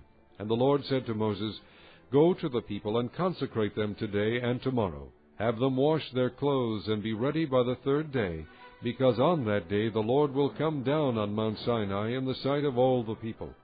Put limits for the people around the mountain, and tell them, 'Be careful that you do not go up the mountain or touch the foot of it. Whoever touches the mountain shall surely be put to death. He shall surely be stoned or shot with arrows. Not a hand is to be laid on him. Whether man or animal, he shall not be permitted to live. Only when the ram's horn sounds a long blast may they go up to the mountain.'" After Moses had gone down the mountain to the people, he consecrated them, and they washed their clothes. Then he said to the people, "Prepare yourselves for the third day. Abstain from sexual relations." On the morning of the third day there was thunder and lightning with a thick cloud over the mountain, and a very loud trumpet blast. Everyone in the camp trembled. Then Moses led the people out of the camp to meet with God, and they stood at the foot of the mountain. Mount Sinai was covered with smoke, because the Lord descended on it in fire. The smoke billowed up from it like smoke from a furnace. The whole mountain trembled violently, and the sound of the trumpet grew louder and louder. Then Moses spoke, and the voice of God answered him. The Lord descended to the top of Mount Sinai, and called Moses to the top of the mountain. So Moses went up, and the Lord said to him, "Go down and warn the people, so they do not force their way through to see the Lord, and many of them perish. Even the priests who approach the Lord must consecrate themselves, or the Lord will break out against them." Moses said to the Lord, "The people cannot come up Mount Sinai, because you yourself warned us. Put limits around the mountain and set it apart as holy." The Lord replied, "Go down and bring Aaron up with you. But the priests and the people must not force their way through to come up to the Lord, or he will break out against them." So Moses went down to the people and told them. Chapter 20. And God spoke all these words, "I am the Lord your God, who brought you out of Egypt, out of the land of slavery. You shall have no other gods before me. You shall not make yourself an idol in the form of anything in heaven above, or on the earth beneath, or in the waters below. You shall not bow down to them or worship them, for I, the Lord your God, am a jealous God, punishing the children for the sin of the fathers to the third and fourth generations of those who hate me, but showing love to 1,000 generations of those who love me and keep my commandments. You shall not misuse the name of the Lord your God, for the Lord will not hold anyone guiltless who misuses his name. Remember the Sabbath day by keeping it holy. 6 days you shall labor and do all your work, but the seventh day is a Sabbath to the Lord your God. On it you shall not do any work, neither you, nor your son or daughter, nor your manservant or maidservant, nor your animals, nor the alien within your gates. For in 6 days the Lord made the heavens and the earth, the sea and all that is in them, but he rested on the seventh day. Therefore the Lord blessed the Sabbath day and made it holy. Honor your father and your mother, so that you may live long in the land the Lord your God is giving you. You shall not murder. You shall not commit adultery. You shall not steal. You shall not give false testimony against your neighbor. You shall not covet your neighbor's house. You shall not covet your neighbor's wife, or his manservant or maidservant, his ox or donkey, or anything that belongs to your neighbor. When the people saw the thunder and lightning, and heard the trumpet, and saw the mountain in smoke, they trembled with fear. They stayed at a distance and said to Moses, "Speak to us yourself, and we will listen, but do not have God speak to us, or we will die." Moses said to the people, "Do not be afraid. God has come to test you, so that the fear of God will be with you to keep you from sinning." The people remained at a distance, while Moses approached the thick darkness where God was. Then the Lord said to Moses, "Tell the Israelites this, You have seen for yourselves that I have spoken to you from heaven. Do not make any gods to be alongside me. Do not make for yourselves gods of silver or gods of gold. Make an altar of earth for me, and sacrifice on it your burnt offerings and fellowship offerings, your sheep and goats and your cattle. Wherever I cause my name to be honored, I will come to you and bless you. If you make an altar of stones for me, do not build it with dressed stones, for you will defile it if you use a tool on it. And do not go up to my altar on steps, lest your nakedness be exposed on it." Chapter 21. These are the laws you are to set before them. If you buy a Hebrew servant, he is to serve you for 6 years, but in the 7th year he shall go free without paying anything. If he comes alone, he is to go free alone. But if he has a wife when he comes, she is to go with him. If his master gives him a wife, and she bears him sons or daughters, the woman and her children shall belong to her master, and only the man shall go free. But if the servant declares, "I love my master and my wife and children, and do not want to go free," then his master must take him before the judges. He shall take him to the door or the doorpost, and pierce his ear with an awl. Then he will be his servant for life. If a man sells his daughter as a servant, she is not to go free as men servants do. If she does not please the master who has selected her for himself, he must let her be redeemed. He has no right to sell her to foreigners, because he has broken faith with her. If he selects her for his son, he must grant her the rights of a daughter. If he marries another woman, he must not deprive the first one of her food, clothing, and marital rights. If he does not provide her with these 3 things, she is to go free without any payment of money. Anyone who strikes a man and kills him shall surely be put to death. However, if he does not do it intentionally, but God lets it happen, he is to flee to a place I will designate. But if a man schemes and kills another man deliberately, take him away from my altar and put him to death. Anyone who attacks his father or his mother must be put to death. Anyone who kidnaps another and either sells him or still has him when he is caught must be put to death. Anyone who curses his father or mother must be put to death. If men quarrel, and one hits the other with a stone or with his fist, and he does not die but is confined to bed, the one who struck the blow will not be held responsible if the other gets up and walks around outside with his staff. However, he must pay the injured man for the loss of his time, and see that he is completely healed.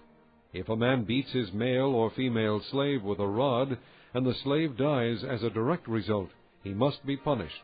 But he is not to be punished if the slave gets up after a day or 2, since the slave is his property. If men who are fighting hit a pregnant woman and she gives birth prematurely, but there is no serious injury, the offender must be fined whatever the woman's husband demands and the court allows. But if there is serious injury, you are to take life for life, eye for eye, tooth for tooth, hand for hand, foot for foot, burn for burn, wound for wound, bruise for bruise. If a man hits a manservant or maidservant in the eye and destroys it, he must let the servant go free to compensate for the eye. And if he knocks out the tooth of a manservant or maidservant, he must let the servant go free to compensate for the tooth. If a bull gores a man or a woman to death, the bull must be stoned to death, and its meat must not be eaten. But the owner of the bull will not be held responsible. If, however, the bull has had the habit of goring, and the owner has been warned, but has not kept it penned up, and it kills a man or woman, the bull must be stoned, and the owner also must be put to death. However, if payment is demanded of him, he may redeem his life by paying whatever is demanded. This law also applies if the bull gores a son or daughter. If the bull gores a male or female slave, the owner must pay 30 shekels of silver to the master of the slave, and the bull must be stoned. If a man uncovers a pit or digs one and fails to cover it, and an ox or a donkey falls into it, the owner of the pit must pay for the loss. He must pay its owner, and the dead animal will be his. If a man's bull injures the bull of another and it dies, They are to sell the live one and divide both the money and the dead animal equally. However, if it was known that the bull had the habit of goring, yet the owner did not keep it penned up, the owner must pay, animal for animal, and the dead animal will be his. Chapter 22. If a man steals an ox or a sheep and slaughters it or sells it, he must pay back 5 head of cattle for the ox and 4 sheep for the sheep. If a thief is caught breaking in and is struck so that he dies, the defender is not guilty of bloodshed, but if it happens after sunrise, he is guilty of bloodshed. A thief must certainly make restitution, but if he has nothing, he must be sold to pay for his theft. If the stolen animal is found alive in his possession, whether ox or donkey or sheep, he must pay back double. If a man grazes his livestock in a field and vineyard and lets them stray and they graze in another man's field, he must make restitution from the best of his own field or vineyard. If a fire breaks out and spreads into thorn bushes, so that it burns shocks of grain or standing grain or the whole field, the one who started the fire must make restitution. If a man gives his neighbor silver or goods for safekeeping, and they are stolen from the neighbor's house, the thief, if he is caught, must pay back double. But if the thief is not found, the owner of the house must appear before the judges to determine whether he has laid his hands on the other man's property. In all cases of illegal possession of an ox, a donkey, a sheep, a garment, or any other lost property about which somebody says, "This is mine," both parties are to bring their cases before the judges. The one whom the judges declare guilty must pay back double to his neighbor. If a man gives a donkey, an ox, a sheep, or any other animal to his neighbor for safekeeping, and it dies or is injured or is taken away while no one is looking, the issue between them will be settled by the taking of an oath before the Lord that the neighbor did not lay hands on the other person's property. The owner is to accept this, and no restitution is required. But if the animal was stolen from the neighbor, he must make restitution to the owner. If it was torn to pieces by a wild animal, he shall bring in the remains as evidence, and he will not be required to pay for the torn animal. If a man borrows an animal from his neighbor, and it is injured or dies while the owner is not present, he must make restitution. But if the owner is with the animal, the borrower will not have to pay. If the animal was hired, the money paid for the hire covers the loss. If a man seduces a virgin who is not pledged to be married and sleeps with her, he must pay the bride price, and she shall be his wife. If her father absolutely refuses to give her to him, he must still pay the bride price for virgins. Do not allow a sorceress to live. Anyone who has sexual relations with an animal must be put to death. Whoever sacrifices to any god other than the Lord must be destroyed. Do not mistreat an alien or oppress him, for you were aliens in Egypt. Do not take advantage of a widow or an orphan.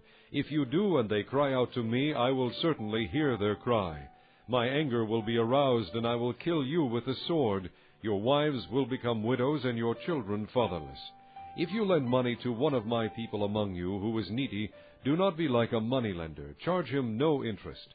If you take your neighbor's cloak as a pledge, return it to him by sunset, because his cloak is the only covering he has for his body. What else will he sleep in? When he cries out to me, I will hear, for I am compassionate.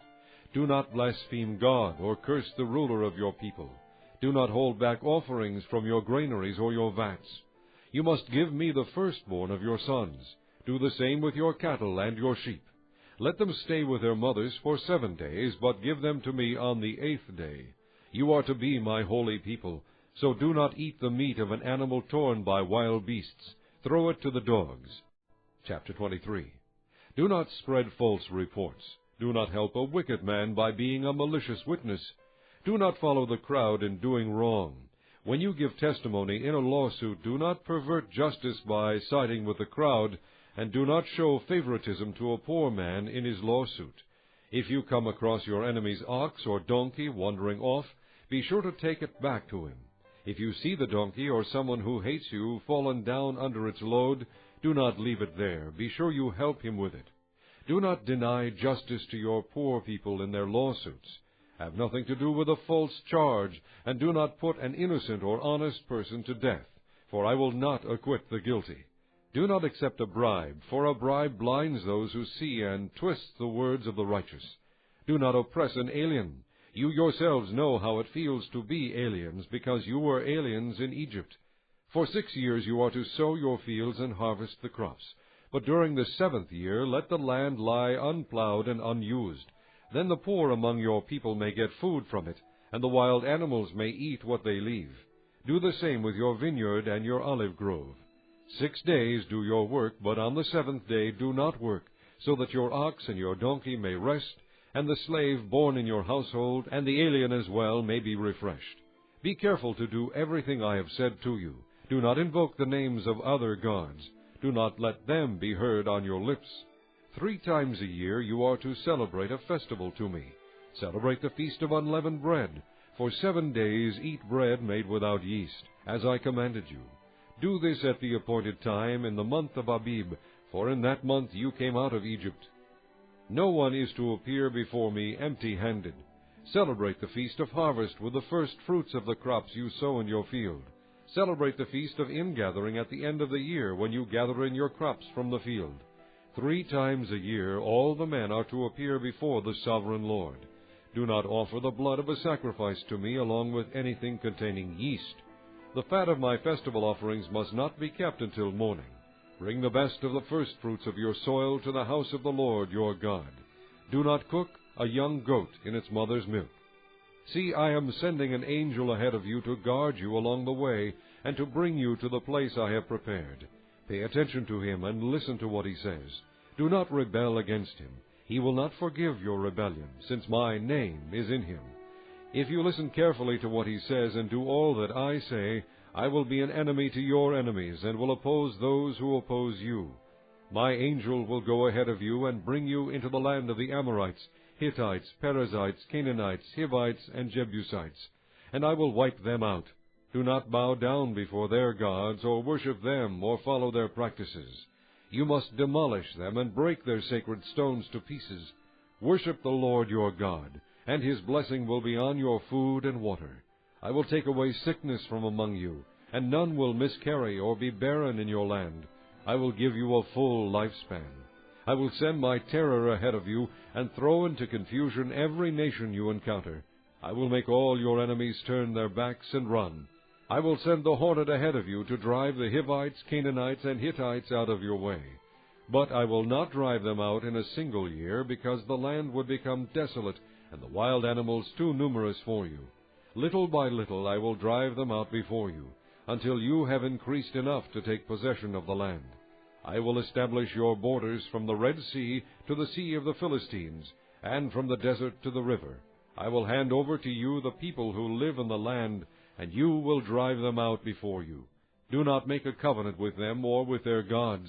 Do not let them live in your land, or they will cause you to sin against me, because the worship of their gods will certainly be a snare to you. Chapter 24. Then he said to Moses, Come up to the Lord, you and Aaron, Nadab and Abihu, and 70 of the elders of Israel. You are to worship at a distance, but Moses alone is to approach the Lord. The others must not come near, and the people may not come up with him. When Moses went and told the people all the Lord's words and laws, they responded with one voice, Everything the Lord has said we will do. Moses then wrote down everything the Lord had said. He got up early the next morning, and built an altar at the foot of the mountain, and set up 12 stone pillars representing the 12 tribes of Israel. Then he sent young Israelite men, and they offered burnt offerings and sacrificed young bulls as fellowship offerings to the Lord. Moses took half of the blood and put it in bowls, and the other half he sprinkled on the altar. Then he took the book of the covenant and read it to the people. They responded, We will do everything the Lord has said. We will obey. Moses then took the blood, sprinkled it on the people, and said, This is the blood of the covenant that the Lord has made with you in accordance with all these words. Moses and Aaron, Nadab and Abihu, and the 70 elders of Israel went up and saw the God of Israel. Under his feet was something like a pavement made of sapphire, clear as the sky itself. But God did not raise his hand against these leaders of the Israelites. They saw God, and they ate and drank. The Lord said to Moses, Come up to me on the mountain and stay here, and I will give you the tablets of stone, with the law and commands I have written for their instruction. Then Moses set out with Joshua his aide, and Moses went up on the mountain of God. He said to the elders, "Wait here for us until we come back to you. Aaron and Hur are with you, and anyone involved in a dispute can go to them." When Moses went up on the mountain, the cloud covered it, and the glory of the Lord settled on Mount Sinai. For 6 days the cloud covered the mountain, and on the 7th day the Lord called to Moses from within the cloud. To the Israelites the glory of the Lord looked like a consuming fire on top of the mountain. Then Moses entered the cloud as he went on up the mountain, and he stayed on the mountain 40 days and 40 nights. Chapter 25. The Lord said to Moses, "Tell the Israelites to bring me an offering. You are to receive the offering for me from each man whose heart prompts him to give. These are the offerings you are to receive from them: gold, silver, and bronze, blue, purple, and scarlet yarn, and fine linen, goat hair, ram skins dyed red, and hides of sea cows, acacia wood, olive oil for the light, spices for the anointing oil and for the fragrant incense, and onyx stones and other gems to be mounted on the ephod and breastpiece. Then have them make a sanctuary for me, and I will dwell among them. Make this tabernacle and all its furnishings exactly like the pattern I will show you. Have them make a chest of acacia wood, 2½ cubits long, 1½ cubits wide, and 1½ cubits high. Overlay it with pure gold, both inside and out, and make a gold molding around it. Cast 4 gold rings for it, and fasten them to its 4 feet, with 2 rings on one side and 2 rings on the other. Then make poles of acacia wood, and overlay them with gold. Insert the poles into the rings on the sides of the chest to carry it. The poles are to remain in the rings of this ark. They are not to be removed. Then put in the ark the testimony, which I will give you. Make an atonement cover of pure gold, 2½ cubits long and 1½ cubits wide, and make 2 cherubim out of hammered gold at the ends of the cover. Make 1 cherub on one end, and the 2nd cherub on the other. Make the cherubim of one piece with the cover at the 2 ends. The cherubim are to have their wings spread upward, overshadowing the cover with them. The cherubim are to face each other, looking toward the cover. Place the cover on top of the ark, and put in the ark the testimony, which I will give you. There, above the cover between the 2 cherubim that are over the ark of the testimony, I will meet with you and give you all my commands for the Israelites. Make a table of acacia wood, 2 cubits long, 1 cubit wide, and 1½ cubits high. Overlay it with pure gold, and make a gold molding around it. Also make around it a rim, a handbreadth wide, and put a gold molding on the rim. Make 4 gold rings for the table, and fasten them to the 4 corners where the 4 legs are. The rings are to be close to the rim to hold the poles used in carrying the table. Make the poles of acacia wood, overlay them with gold, and carry the table with them. And make its plates and dishes of pure gold, as well as its pitchers and bowls for the pouring out of offerings. Put the bread of the presence on this table to be before me at all times. Make a lampstand of pure gold, and hammer it out, base and shaft. Its flower-like cups, buds, and blossoms shall be of one piece with it.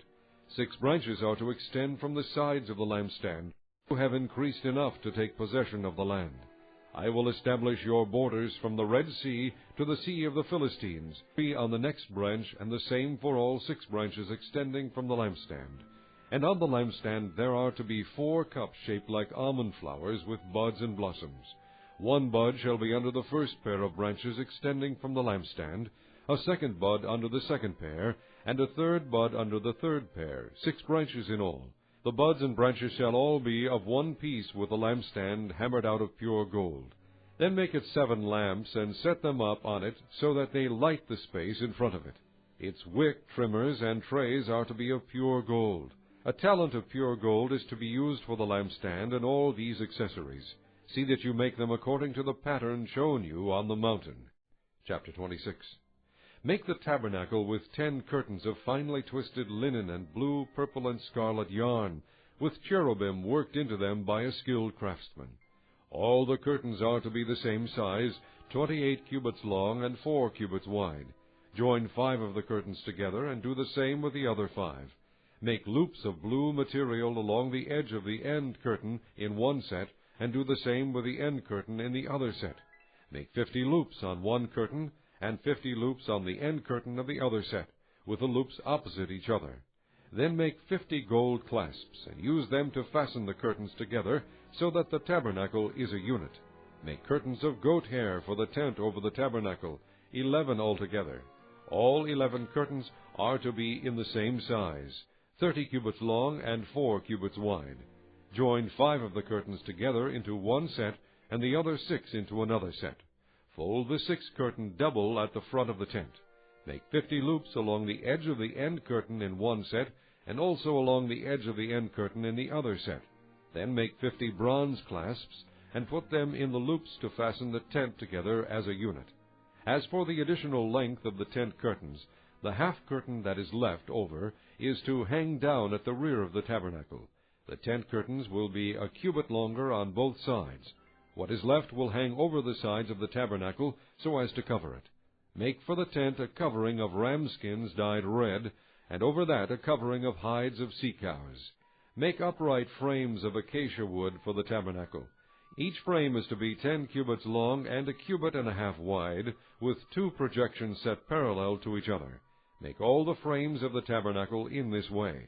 Make 20 frames for the south side of the tabernacle, and make 40 silver bases to go under them, 2 bases for each frame, 1 under each projection. For the other side, the north side of the tabernacle, make 20 frames and 40 silver bases, 2 under each frame. Make 6 frames for the far end, that is, the west end of the tabernacle, and make 2 frames for the corners at the far end. At these 2 corners they must be double from the bottom all the way to the top, and fitted into a single ring. Both shall be like that. So there will be 8 frames and 16 silver bases, 2 under each frame. Also make crossbars of acacia wood, 5 for the frames on one side of the tabernacle, 5 for those on the other side, and 5 for the frames on the west at the far end of the tabernacle. The center crossbar is to extend from end to end at the middle of the frames. Overlay the frames with gold, and make gold rings to hold the crossbars. Also overlay the crossbars with gold. Set up the tabernacle according to the plan shown you on the mountain. Make a curtain of blue, purple, and scarlet yarn, and finely twisted linen, with cherubim worked into it by a skilled craftsman. Hang it with gold hooks on 4 posts of acacia wood overlaid with gold and standing on 4 silver bases. Hang the curtain from the clasps and place the ark of the testimony behind the curtain. The curtain will separate the holy place from the most holy place. Put the atonement cover on the ark of the testimony in the most holy place. Place the table outside the curtain on the north side of the tabernacle. Put the lampstand opposite it on the south side. For the entrance to the tent, make a curtain of blue, purple, and scarlet yarn and finely twisted linen, the work of an embroiderer. Make gold hooks for this curtain and 5 posts of acacia wood overlaid with gold, and cast 5 bronze bases for them.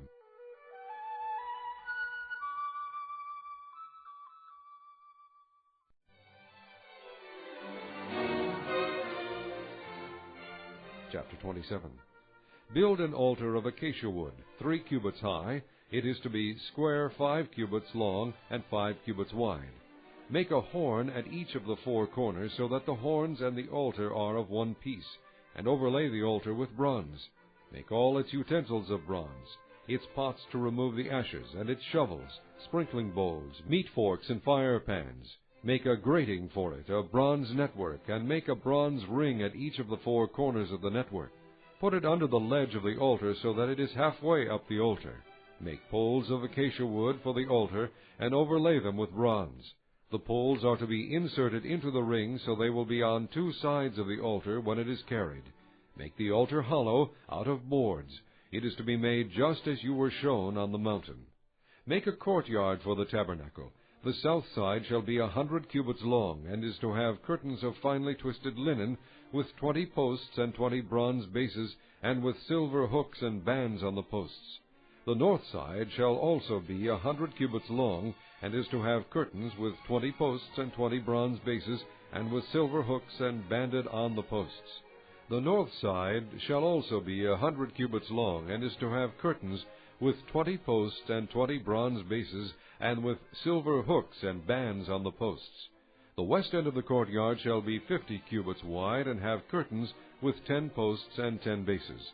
On the east end, toward the sunrise, The courtyard shall also be 50 cubits wide. Curtains 15 cubits long are to be on one side of the entrance, with 3 posts and 3 bases, and curtains 15 cubits long are to be on the other side, with 3 posts and 3 bases.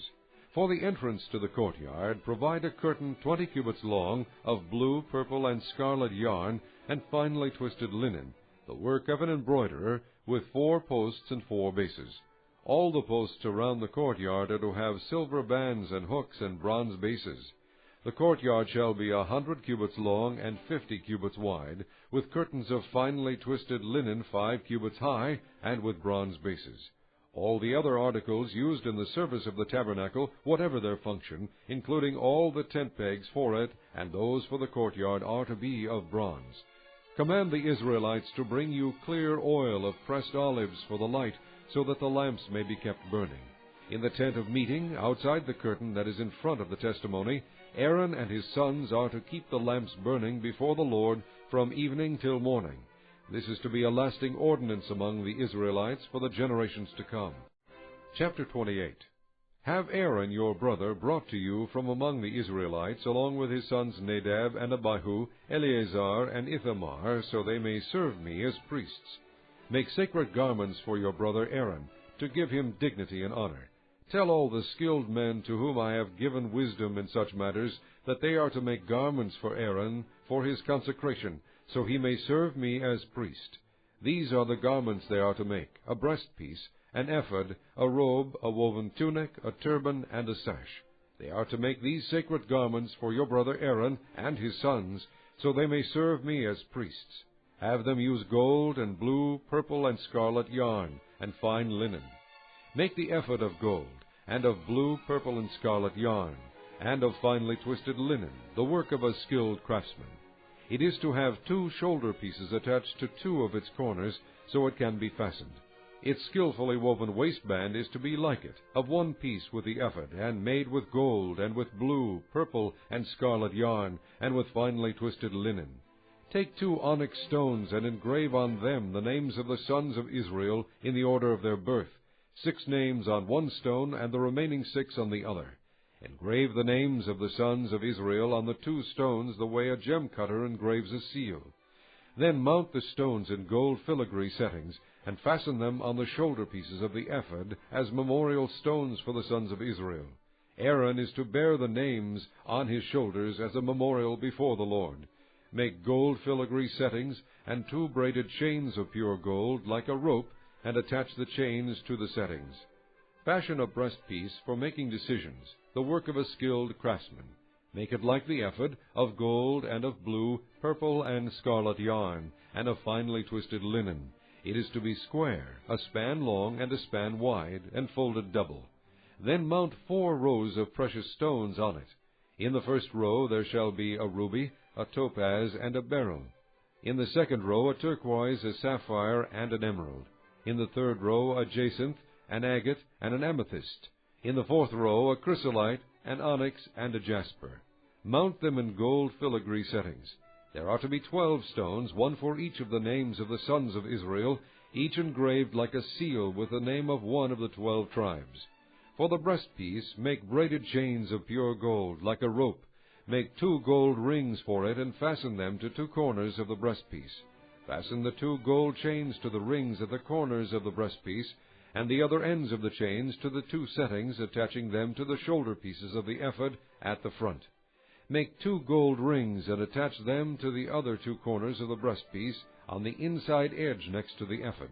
Make 2 more gold rings, and attach them to the bottom of the shoulder pieces on the front of the ephod, close to the seam just above the waistband of the ephod. The rings of the breastpiece are to be tied to the rings of the ephod with blue cord connecting it to the waistband, so that the breastpiece will not swing out from the ephod.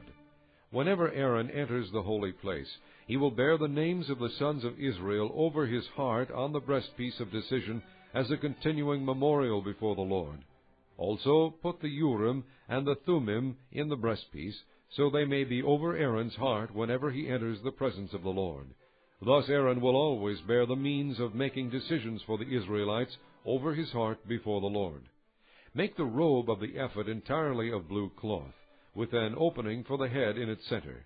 There shall be a woven edge like a collar around this opening, so that it will not tear. Make pomegranates of blue, purple, and scarlet yarn around the hem of the robe, with gold bells between them. The gold bells and the pomegranates are to alternate around the hem of the robe. Aaron must wear it when he ministers. The sound of the bells will be heard when he enters the holy place before the Lord, and when he comes out, so that he will not die. Make a plate of pure gold, and engrave on it, as on a seal, Holy to the Lord. Fasten a blue cord to it to attach it to the turban. It is to be on the front of the turban. It will be on Aaron's forehead, and he will bear the guilt involved in the sacred gifts the Israelites consecrate, whatever their gifts may be. It will be on Aaron's forehead continually, so that they will be acceptable to the Lord. Weave the tunic of fine linen, and make the turban of fine linen. The sash is to be the work of an embroiderer. Make tunics, sashes, and headbands for Aaron's sons, to give them dignity and honor. After you put these clothes on your brother Aaron and his sons, anoint and ordain them. Consecrate them, so they may serve me as priests. Make linen undergarments as a covering for the body, reaching from the waist to the thigh.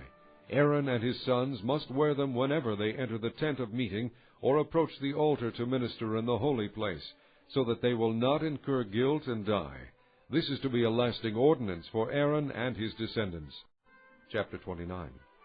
This is what you are to do to consecrate them, so they may serve me as priests. Take a young bull and 2 rams without defect, and from fine wheat flour without yeast make bread, and cakes mixed with oil, and wafers spread with oil. Put them in a basket, and present them in it, along with the bull and the 2 rams. Then bring Aaron and his sons to the entrance to the tent of meeting, and wash them with water. Take the garments, and dress Aaron with the tunic, the robe of the ephod itself, and the breastpiece. Fasten the ephod on him by its skillfully woven waistband. Put the turban on his head, and attach the sacred diadem to the turban. Take the anointing oil, and anoint him by pouring it on his head. Bring his sons, and dress them in tunics, and put headbands on them. Then tie sashes on Aaron and his sons. The priesthood is theirs by a lasting ordinance. In this way you shall ordain Aaron and his sons.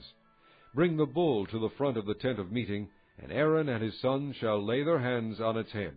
Slaughter it in the Lord's presence at the entrance to the tent of meeting.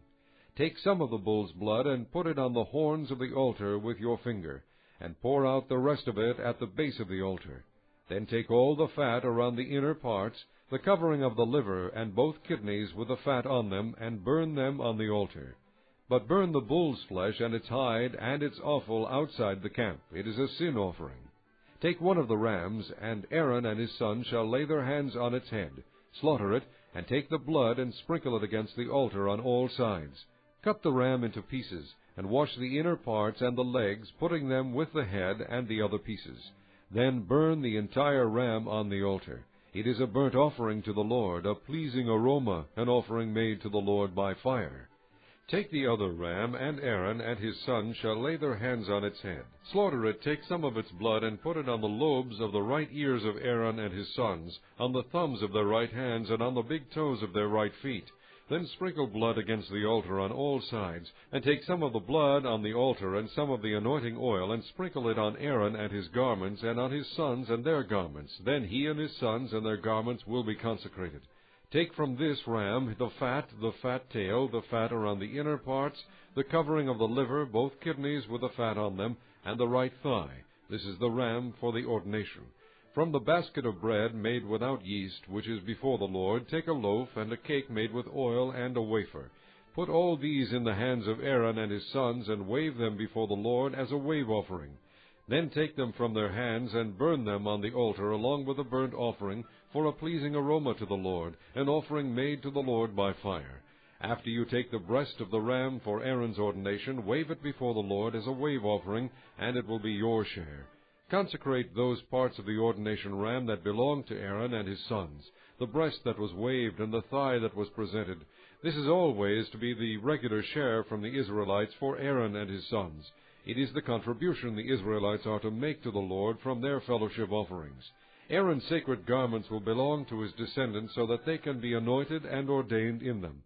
The son who succeeds him as priest and comes to the tent of meeting to minister in the holy place is to wear them 7 days. Take the ram for the ordination, and cook the meat in a sacred place. At the entrance to the tent of meeting, Aaron and his sons are to eat the meat of the ram and the bread that is in the basket. They are to eat these offerings by which atonement was made for their ordination and consecration. But no one else may eat them, because they are sacred. And if any of the meat of the ordination ram or any bread is left over till morning, burn it up. It must not be eaten, because it is sacred. Do for Aaron and his sons everything I have commanded you, taking 7 days to ordain them. Sacrifice a bull each day as a sin offering to make atonement. Purify the altar by making atonement for it, and anoint it to consecrate it. For 7 days make atonement for the altar, and consecrate it. Then the altar will be most holy, and whatever touches it will be holy. This is what you are to offer on the altar regularly each day. 2 lambs a year old. Offer one in the morning, and the other at twilight.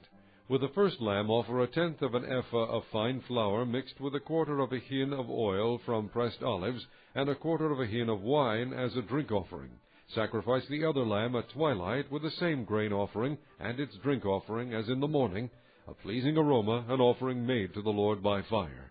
For the generations to come, this burnt offering is to be made regularly at the entrance to the tent of meeting before the Lord. There I will meet you and speak to you. There also I will meet with the Israelites, and the place will be consecrated by my glory. So I will consecrate the tent of meeting and the altar, and will consecrate Aaron and his sons to serve me as priests. Then I will dwell among the Israelites and be their God. They will know that I am the Lord their God, who brought them out of Egypt so that I might dwell among them. I am the Lord their God. Chapter 30. Make an altar of acacia wood for burning incense. It is to be a square, a cubit long, and a cubit wide, and 2 cubits high. Its horns of 1 piece with it. Overlay the top and all the sides and the horns with pure gold, and make a gold molding around it. Make 2 gold rings for the altar below the molding, 2 on opposite sides, to hold the poles used to carry it. Make the poles of acacia wood, and overlay them with gold. Put the altar in front of the curtain that is before the ark of the testimony, before the atonement cover that is over the testimony, where I will meet with you.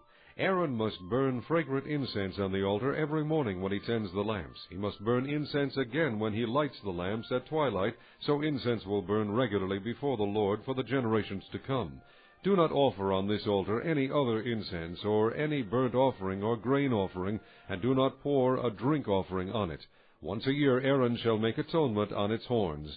This annual atonement must be made with the blood of the atoning sin offering for the generations to come.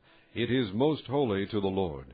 Then the Lord said to Moses, When you take a census of the Israelites to count them, each one must pay the Lord a ransom for his life at the time he is counted. Then no plague will come on them when you number them. Each one who crosses over to those already counted is to give a half shekel, according to the sanctuary shekel, which weighs 20 gerahs. This half shekel is an offering to the Lord. All who cross over, those 20 years old or more, are to give an offering to the Lord. The rich are not to give more than a half shekel, and the poor are not to give less when you make the offering to the Lord to atone for your lives. Receive the atonement money from the Israelites, and use it for the service of the tent of meeting. It will be a memorial for the Israelites before the Lord, making atonement for your lives. Then the Lord said to Moses, Make a bronze basin with its bronze stand for washing. Place it between the tents of meeting and the altar, and put water in it. Aaron and his sons are to wash their hands and feet with water from it. Whenever they enter the tent of meeting, they shall wash with water, so that they will not die. Also when they approach the altar to minister by presenting an offering made to the Lord by fire, they shall wash their hands and feet, so that they will not die. This is to be a lasting ordinance for Aaron and his descendants for the generations to come. Then the Lord said to Moses, Take the following fine spices: 500 shekels of liquid myrrh, half as much, that is 250 shekels of fragrant cinnamon, 250 shekels of fragrant cane, 500 shekels of cassia, all according to the sanctuary shekel, and a hin of olive oil. Make these into a sacred anointing oil, a fragrant blend, the work of a perfumer. It will be the sacred anointing oil. Then use it to anoint the tent of meeting, the ark of the testimony, the table and all its articles, the lampstand and its accessories, the altar of incense, the altar of burnt offering and all its utensils, and the basin with its stand. You shall consecrate them so they will be most holy, and whatever touches them will be holy. Anoint Aaron and his sons, and consecrate them so they may serve me as priests. Say to the Israelites, This is to be my sacred anointing oil for the generations to come. Do not pour it on men's bodies, and do not make any oil with the same formula. It is sacred, and you are to consider it sacred. Whoever makes perfume like it, and whoever puts it on anyone other than a priest, must be cut off from his people." Then the Lord said to Moses, "Take fragrant spices, gum resin, onycha, and galbanum, and pure frankincense, all in equal amounts, and make a fragrant blend of incense, the work of a perfumer. It is to be salted, and pure and sacred. Grind some of it to powder, and place it in front of the testimony in the tent of meeting, where I will meet with you. It shall be most holy to you. Do not make any incense with this formula for yourselves. Consider it holy to the Lord. Whoever makes any like it to enjoy its fragrance must be cut off from his people." Chapter 31. Then the Lord said to Moses, "See, I have chosen Bezalel, son of Uri, the son of Hur, of the tribe of Judah, and I have filled him with the Spirit of God, with skill, ability, and knowledge in all kinds of crafts, to make artistic designs for work in gold, silver, and bronze, to cut and set stones, to work in wood, and to engage in all kinds of craftsmanship. Moreover, I have appointed Aholiab, son of Ahisamach, of the tribe of Dan, to help him. Also I have given skill to all the craftsmen to make everything I have commanded you: the tent of meeting, the ark of the testimony with atonement cover on it, and all the other furnishings of the tent, the table and its articles, the pure gold lampstand and all its accessories, the altar of incense, the altar of burnt offering and all its utensils, the basin with its stand, and also the woven garments, both the sacred garments for Aaron the priest, and the garments for his sons when they serve as priests, and the anointing oil and fragrant incense for the holy place. They are to make them just as I commanded you." Then the Lord said to Moses, "Say to the Israelites, You must observe my Sabbaths. This will be a sign between me and you for the generations to come, so you may know that I am the Lord who makes you holy. Observe the Sabbath, because it is holy to you. Anyone who desecrates it must be put to death. Whoever does any work on that day must be cut off from his people. For 6 days work is to be done, but the 7th day is a Sabbath of rest, holy to the Lord. Whoever does any work on the Sabbath day must be put to death. The Israelites are to observe the Sabbath, celebrating it for the generations to come as a lasting covenant. It will be a sign between me and the Israelites forever. For in 6 days the Lord made the heavens and the earth, and on the 7th day he abstained from work and rested." When the Lord finished speaking to Moses on Mount Sinai, he gave him the 2 tablets of the testimony, the tablets of stone inscribed by the finger of God. Chapter 32. When the people saw that Moses was so long in coming down from the mountain, they gathered around Aaron and said, "Come, make us gods who will go before us. As for this fellow Moses who brought us up out of Egypt, we don't know what has happened to him." Aaron answered them, "Take off the gold earrings that your wives, your sons, and your daughters are wearing, and bring them to me." So all the people took off their earrings and brought them to Aaron.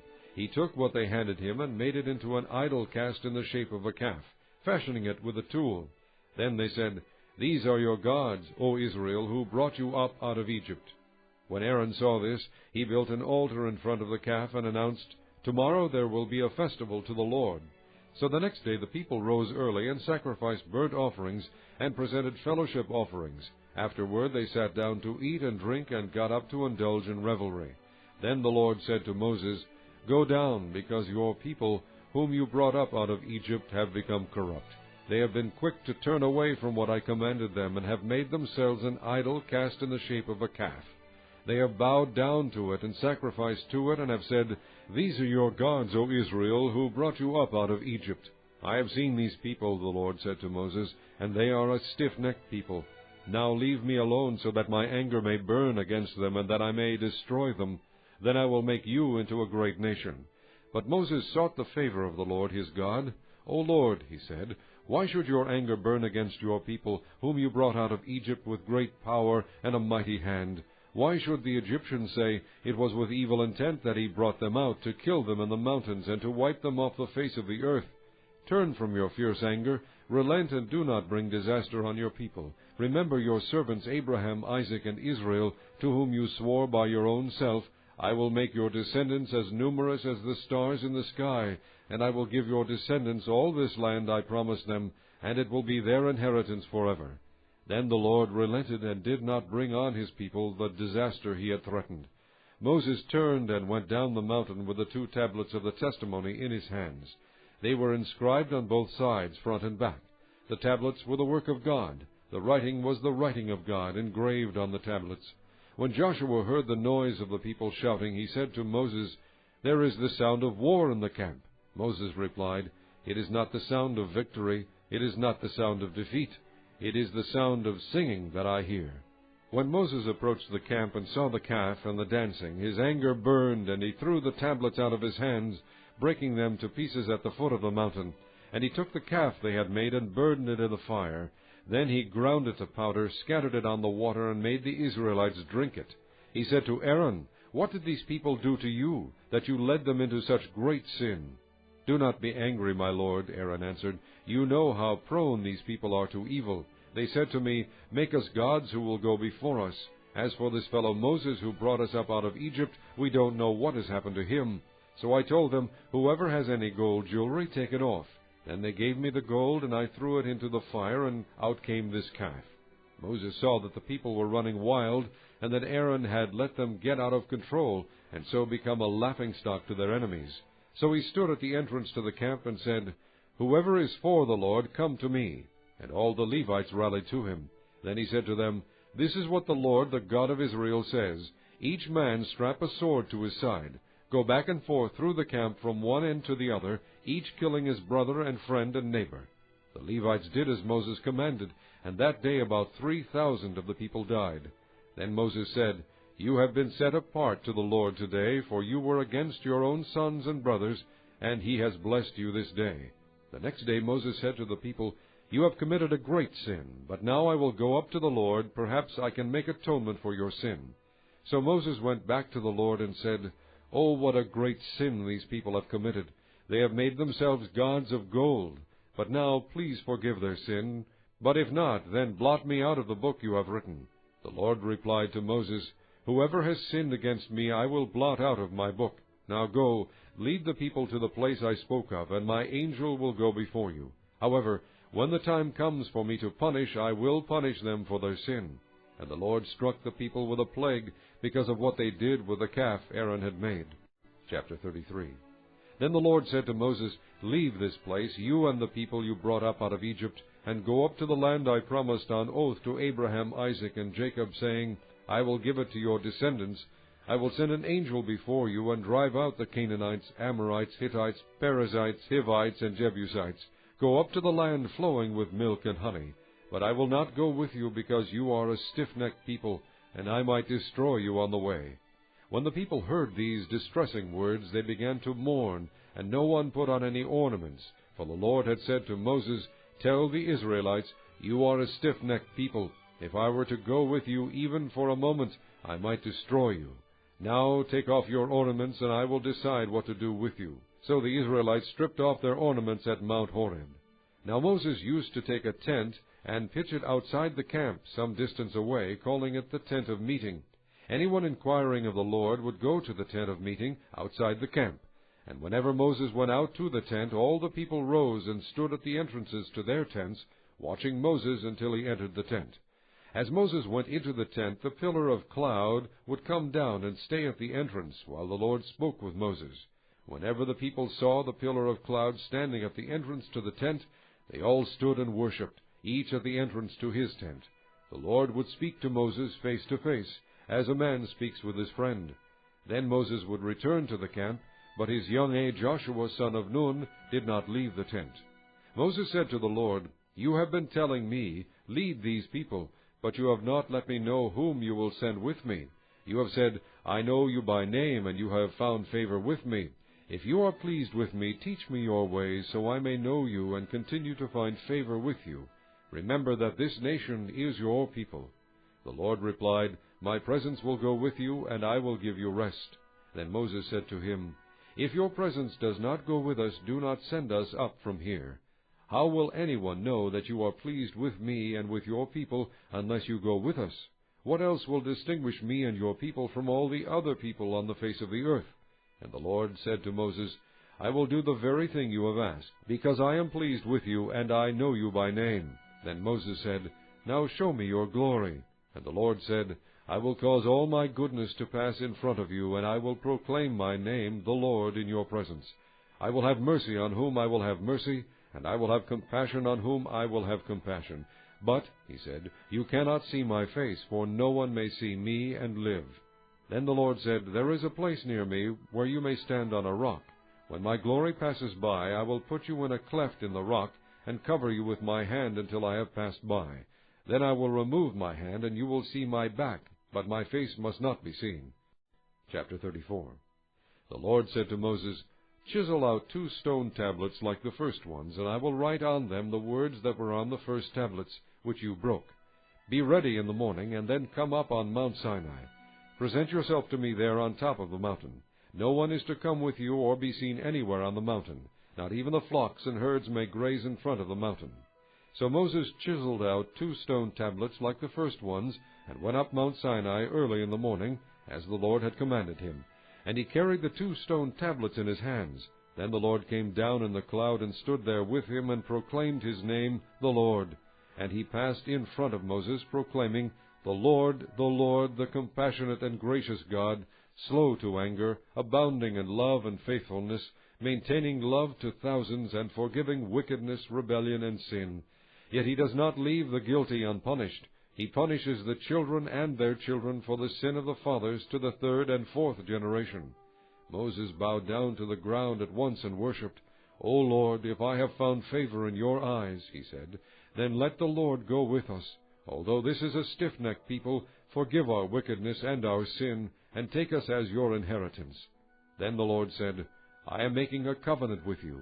Before all your people I will do wonders never before done in any nation in all the world, that the people you live among will see how awesome is the work that I, the Lord, will do for you. Obey what I command you today. I will drive out before you the Amorites, Canaanites, Hittites, Perizzites, Hivites, and Jebusites. Be careful not to make a treaty with those who live in the land where you are going, or they will be a snare among you. Break down their altars, smash their sacred stones, and cut down their Asherah poles. Do not worship any other god, for the Lord, whose name is jealous, is a jealous God. Be careful not to make a treaty with those who live in the land, for when they prostitute themselves to their gods and sacrifice to them, they will invite you, and you will eat their sacrifices. And when you choose some of their daughters as wives for your sons, and those daughters prostitute themselves to their gods, they will lead your sons to do the same. Do not make cast idols. Celebrate the feast of unleavened bread. For 7 days eat bread made without yeast, as I commanded you. Do this at the appointed time in the month of Abib, for in that month you came out of Egypt. The first offspring of every womb belongs to me, including all the firstborn males of your livestock, whether from herd or flock. Redeem the firstborn donkey with a lamb, but if you do not redeem it, break its neck. Redeem all your firstborn sons. No one is to appear before me empty-handed. 6 days you shall labor, but on the 7th day you shall rest. Even during the plowing season and harvest you must rest. Celebrate the Feast of Weeks with the first fruits of the wheat harvest, and the Feast of Ingathering at the turn of the year. 3 times a year all your men are to appear before the sovereign Lord, the God of Israel. I will drive out nations before you and enlarge your territory, and no one will covet your land when you go up 3 times each year to appear before the Lord your God.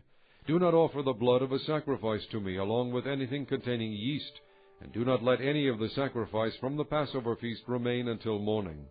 Bring the best of the first fruits of your soil to the house of the Lord your God. Do not cook a young goat in its mother's milk. Then the Lord said to Moses, Write down these words, for in accordance with these words I have made a covenant with you and with Israel. Moses was there with the Lord 40 days and 40 nights, without eating bread or drinking water. And he wrote on the tablets the words of the covenant, the 10 Commandments. When Moses came down from Mount Sinai with the 2 tablets of the testimony in his hands, he was not aware that his face was radiant because he had spoken to the Lord. When Aaron and all the Israelites saw Moses, his face was radiant, and they were afraid to come near him. But Moses called to them. So Aaron and all the leaders of the community came back to him, and he spoke to them. Afterward all the Israelites came near him, and he gave them all the commands the Lord had given him on Mount Sinai. When Moses finished speaking to them, he put a veil over his face. But whenever he entered the Lord's presence to speak with him, he removed the veil until he came out. And when he came out and told the Israelites what he had been commanded, they saw that his face was radiant. Then Moses would put the veil back on his face until he went in to speak with the Lord. Chapter 35. Moses assembled the whole Israelite community and said to them, "These are the things the Lord has commanded you to do. For 6 days work is to be done, but the 7th day shall be your holy day, a Sabbath of rest to the Lord. Whoever does any work on it must be put to death. Do not light a fire in any of your dwellings on the Sabbath day." Moses said to the whole Israelite community, "This is what the Lord has commanded. From what you have, take an offering for the Lord. Everyone who is willing is to bring to the Lord an offering of gold, silver, and bronze, blue, purple, and scarlet yarn, and fine linen, goat hair, ram skins dyed red, and hide of sea cows, acacia wood, olive oil for the light, spices for the anointing oil and for the fragrant incense, and onyx stones and other gems to be mounted on the ephod and breastpiece. All who are skilled among you are to come and make everything the Lord has commanded: the tabernacle with its tent and its covering, clasps, frames, crossbars, posts, and bases, the ark with its poles, and the atonement cover and the curtain that shields it, the table with its poles and all its articles, and the bread of the presence, the lampstand that is for light with its accessories, lamps and oil for the light, the altar of incense with its poles, the anointing oil and the fragrant incense, the curtain for the doorway at the entrance to the tabernacle, the altar of burnt offering with its bronze grating, its poles and all its utensils, the bronze basin with its stand, the curtains of the courtyard with its posts and bases, and the curtain for the entrance to the courtyard, the tent pegs for the tabernacle and for the courtyard, and their ropes, the woven garments worn for ministering in the sanctuary, both the sacred garments for Aaron the priest and the garments for his sons when they serve as priests. Then the whole Israelite community withdrew from Moses' presence, and everyone who was willing and whose heart moved him came and brought an offering to the Lord for the work on the tent of meeting, for all its service, and for the sacred garments. All who were willing, men and women alike, came and brought gold jewelry of all kinds, brooches, earrings, rings, and ornaments. They all presented their gold as a wave offering to the Lord. Everyone who had blue, purple, or scarlet yarn, or fine linen, or goat hair, ram skins dyed red, or hides of sea cows brought them. Those presenting an offering of silver or bronze brought it as an offering to the Lord, and everyone who had acacia wood for any part of the work brought it. Every skilled woman spun with her hands and brought what she had spun, blue, purple, or scarlet yarn, or fine linen. And all the women who were willing and had the skill spun the goat hair. The leaders brought onyx stones and other gems to be mounted on the ephod and breastpiece. They also brought spices and olive oil for the light, and for the anointing oil, and for the fragrant incense. All the Israelite men and women who were willing brought to the Lord free will offerings for all the work the Lord, through Moses, had commanded them to do. Then Moses said to the Israelites, "See, the Lord has chosen Bezalel, son of Uri, the son of Hur, of the tribe of Judah, and he has filled him with the Spirit of God, with skill, ability, and knowledge in all kinds of crafts, to make artistic designs for work in gold, silver, and bronze, to cut and set stones, to work in wood, and to engage in all kinds of artistic craftsmanship. And he has given both him and Aholiab, son of Ahisamach, of the tribe of Dan, the ability to teach others. He has filled them with skill to do all kinds of work as craftsmen, designers, embroiderers in blue, purple, and scarlet yarn, and fine linen, and weavers, all of them master craftsmen and designers." Chapter 36. So Bezalel, Aholiab, and every skilled person to whom the Lord had given skill and ability to know how to carry out all the work of constructing the sanctuary are to do the work just as the Lord has commanded. Then Moses summoned Bezalel and Aholiab, and every skilled person to whom the Lord had given ability and who was willing to come and do the work. They received from Moses all the offerings the Israelites had brought to carry out the work of constructing the sanctuary, and the people continued to bring freewill offerings morning after morning. So all the skilled craftsmen who were doing all the work on the sanctuary left their work and said to Moses, "The people are bringing more than enough for doing the work the Lord commanded to be done." Then Moses gave an order, and they sent this word throughout the camp: "No man or woman is to make anything else as an offering for the sanctuary." And so the people were restrained from bringing more, because what they already had was more than enough to do all the work. All the skilled men among the workmen made the tabernacle with 10 curtains of finely twisted linen and blue, purple, and scarlet yarn, with cherubim worked into them by a skilled craftsman. All the curtains were the same size, 28 cubits long and 4 cubits wide. They joined 5 of the curtains together, and did the same with the other 5. Then they made loops of blue material along the edge of the end curtain in one set, and the same was done with the end curtain in the other set. They also made 50 loops on one curtain, and 50 loops on the end curtain of the other set, with the loops opposite each other. Then they made 50 gold clasps, and used them to fasten the 2 sets of curtains together, so that the tabernacle was a unit. They made curtains of goat hair for the tent over the tabernacle, 11 altogether. All 11 curtains were the same size, 30 cubits long and 4 cubits wide. They joined 5 of the curtains into one set, and the other 6 into another set. Then they made 50 loops along the edge of the end curtain in one set, and also along the edge of the end curtain in the other set. They made 50 bronze clasps to fasten the tent together as a unit. Then they made for the tent a covering of ram skins dyed red, and over that a covering of hides of sea cows. They made upright frames of acacia wood for the tabernacle. Each frame was 10 cubits long and a cubit and a half wide, with 2 projections set parallel to each other. They made all the frames of the tabernacle in this way. They made 20 frames for the south side of the tabernacle, and made 40 silver bases to go under them, 2 bases for each frame, 1 under each projection. For the other side, the north side of the tabernacle, they made 20 frames and 40 silver bases, 2 under each frame. They made 6 frames for the far end, that is, the west end of the tabernacle, and 2 frames were made for the corners of the tabernacle at the far end. At these 2 corners the frames were double from the bottom all the way to the top, and fitted into a single ring. Both were made alike. So there were 8 frames and 16 silver bases, 2 under each frame.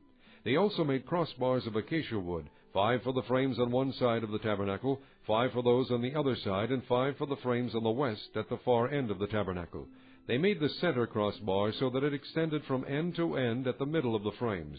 They overlaid the frames with gold and made gold rings to hold the crossbars. They also overlaid the crossbars with gold.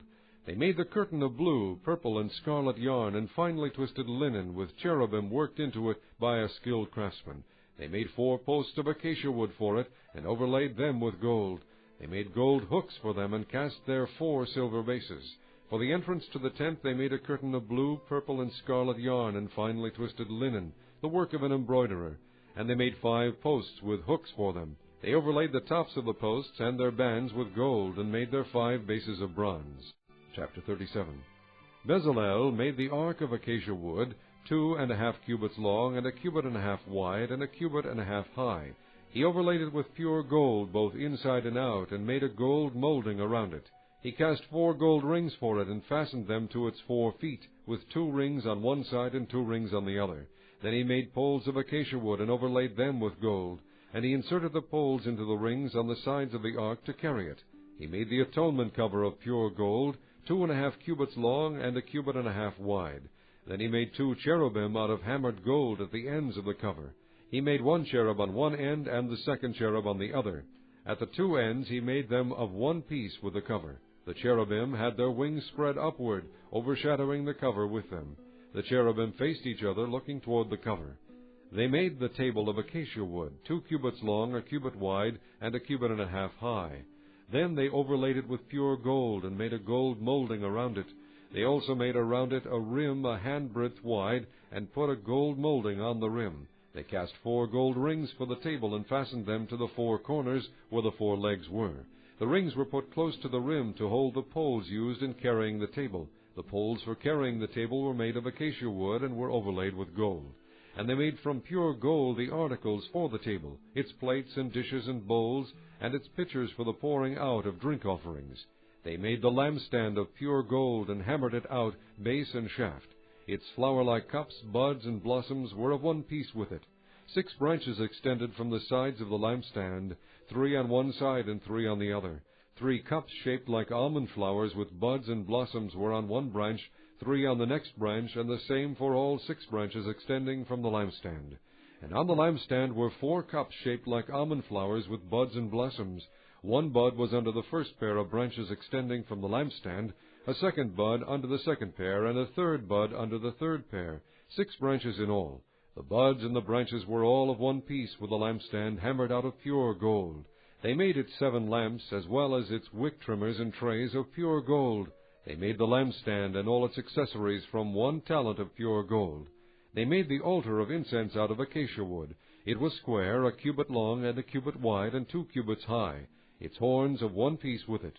They overlaid the top and all the sides and the horns with pure gold, and made a gold molding around it.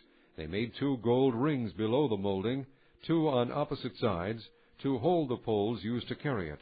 They made the poles of acacia wood, and overlaid them with gold. They also made the sacred anointing oil and the pure fragrant incense, the work of a perfumer. Chapter 38. They built the altar of burnt offering of acacia wood, 3 cubits high. It was square, 5 cubits long and 5 cubits wide. They made a horn at each of the 4 corners, so that the horns in the altar were of 1 piece. And they overlaid the altar with bronze. They made all its utensils of bronze, its pots, shovels, sprinkling bowls, meat forks, and fire pans. They made a grating for the altar, a bronze network to be under its ledge, halfway up the altar. They cast bronze rings to hold the poles for the 4 corners of the bronze grating. They made the poles of acacia wood, and overlaid them with bronze. They inserted the poles into the rings so they would be on the sides of the altar for carrying it. They made it hollow out of boards. They made the bronze basin and its bronze stand from the mirrors of the women who served at the entrance to the tent of meeting. Next they made the courtyard. The south side was 100 cubits long, and had curtains of finely twisted linen, with 20 posts and 20 bronze bases, and with silver hooks and bands on the posts. The north side was also 100 cubits long, and had 20 posts and 20 bronze bases, with silver hooks and bands on the posts. The west end was 50 cubits wide, and had curtains, with 10 posts and 10 bases, with silver hooks and bands on the posts. The east end toward the sunrise was also 50 cubits wide. Curtains 15 cubits long were on one side of the entrance, with 3 posts and 3 bases, and curtains 15 cubits long were on the other side of the entrance to the courtyard, with 3 posts and 3 bases. All the curtains around the courtyard were of finely twisted linen. The bases for the posts were bronze. The hooks and bands on the posts were silver, and their tops were overlaid with silver, so all the posts of the courtyard had silver bands. The curtain for the entrance to the courtyard was of blue, purple, and scarlet yarn and finely twisted linen, the work of an embroiderer. It was 20 cubits long, and like the curtains of the courtyard, 5 cubits high, with 4 posts and 4 bronze bases. Their hooks and bands were silver, and their tops were overlaid with silver. All the tent pegs of the tabernacle and of the surrounding courtyard were bronze. These are the amounts of the materials used for the tabernacle of the testimony, which were recorded at Moses' command by the Levites under the direction of Ithamar son of Aaron the priest. Bezalel son of Uri, the son of Hur, of the tribe of Judah, made everything the Lord commanded Moses. With him was Aholiab son of Ahisamach, of the tribe of Dan, a craftsman and designer, and an embroiderer in blue, purple, and scarlet yarn and fine linen. The total amount of the gold from the wave offering used for all the work on the sanctuary was 29 talents and 730 shekels, according to the sanctuary shekel. The silver obtained from those of the community who were counted in the census was 100 talents and 1,775 shekels, according to the sanctuary shekel, 1 bekah per person, that is, half a shekel, according to the sanctuary shekel, from everyone who had crossed over to those counted, 20 years old or more, a total of 603,550 men. The 100 talents of silver were used to cast the bases for the sanctuary and for the curtain, 100 bases from the 100 talents, 1 talent for each base. They used the 1,775 shekels to make the hooks for the posts, to overlay the tops of the posts, and to make their bands. The bronze from the wave offering was 70 talents and 2,400 shekels. They used it to make the bases for the entrance to the tent of meeting, the bronze altar with its bronze grating and all its utensils, the bases for the surrounding courtyard and those for its entrance, and all the tent pegs for the tabernacle and those for the surrounding courtyard. Chapter 39. From the blue, purple, and scarlet yarn they made woven garments for ministering in the sanctuary. They also made sacred garments for Aaron, as the Lord commanded Moses. They made the ephod of gold, and of blue, purple, and scarlet yarn, and of finely twisted linen. They hammered out thin sheets of gold, and cut strands to be worked into the blue, purple, and scarlet yarn and fine linen, the work of a skilled craftsman. They made shoulder pieces for the ephod, which were attached to 2 of its corners, so it could be fastened.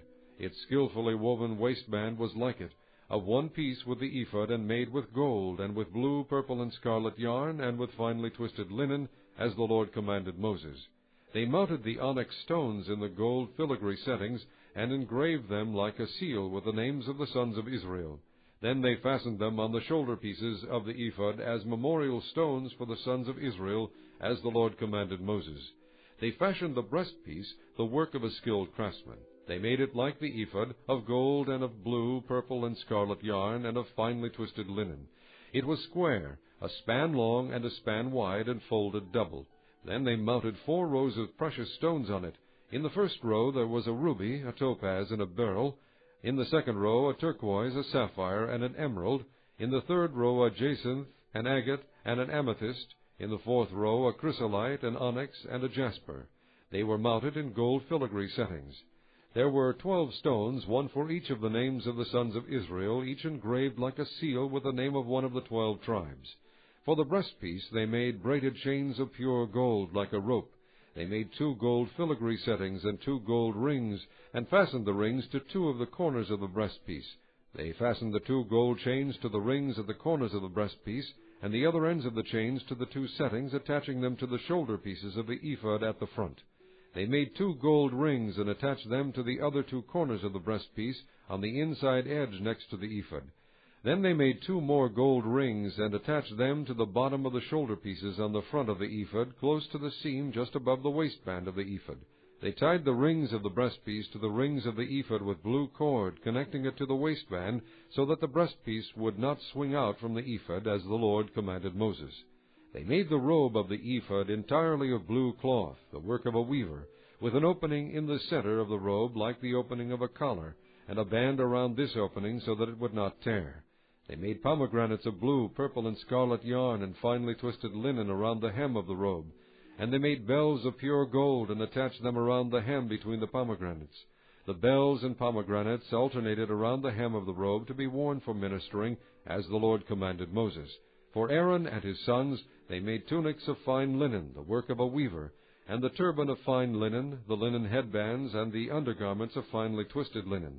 The sash was of finely twisted linen, and blue, purple, and scarlet yarn, the work of an embroiderer, as the Lord commanded Moses. They made the plate, the sacred diadem, out of pure gold, and engraved on it, like an inscription on a seal, Holy to the Lord. Then they fastened a blue cord to it to attach it to the turban, as the Lord commanded Moses.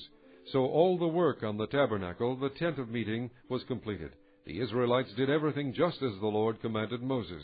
Then they brought the tabernacle to Moses, the tent and all its furnishings, its clasps, frames, crossbars, posts, and bases, the covering of ram skins dyed red, the covering of hides of sea cows, and the shielding curtain, the ark of the testimony with its poles, and the atonement cover, the table with all its articles, and the bread of the presence, the pure gold lampstand with its row of lamps and all its accessories, and the oil for the light, the gold altar, the anointing oil, the fragrant incense, and the curtain for the entrance to the tent, the bronze altar with its bronze grating, its poles and all its utensils, the basin with its stand, the curtains of the courtyard with its posts and bases, and the curtain for the entrance to the courtyard, the ropes and tent pegs for the courtyard, all the furnishings for the tabernacle, the tent of meeting, and the woven garments worn for ministering in the sanctuary, both the sacred garments for Aaron the priest and the garments for his sons when serving as priests.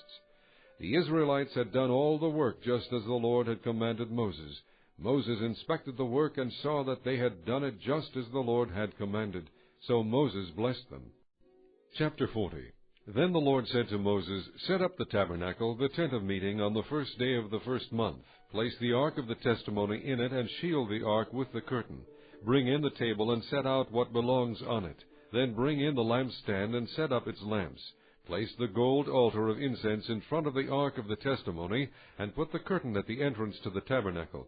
Place the altar of burnt offering in front of the entrance to the tabernacle, the tent of meeting. Place the basin between the tent of meeting and the altar, and put water in it. Set up the courtyard around it, and put the curtain at the entrance to the courtyard.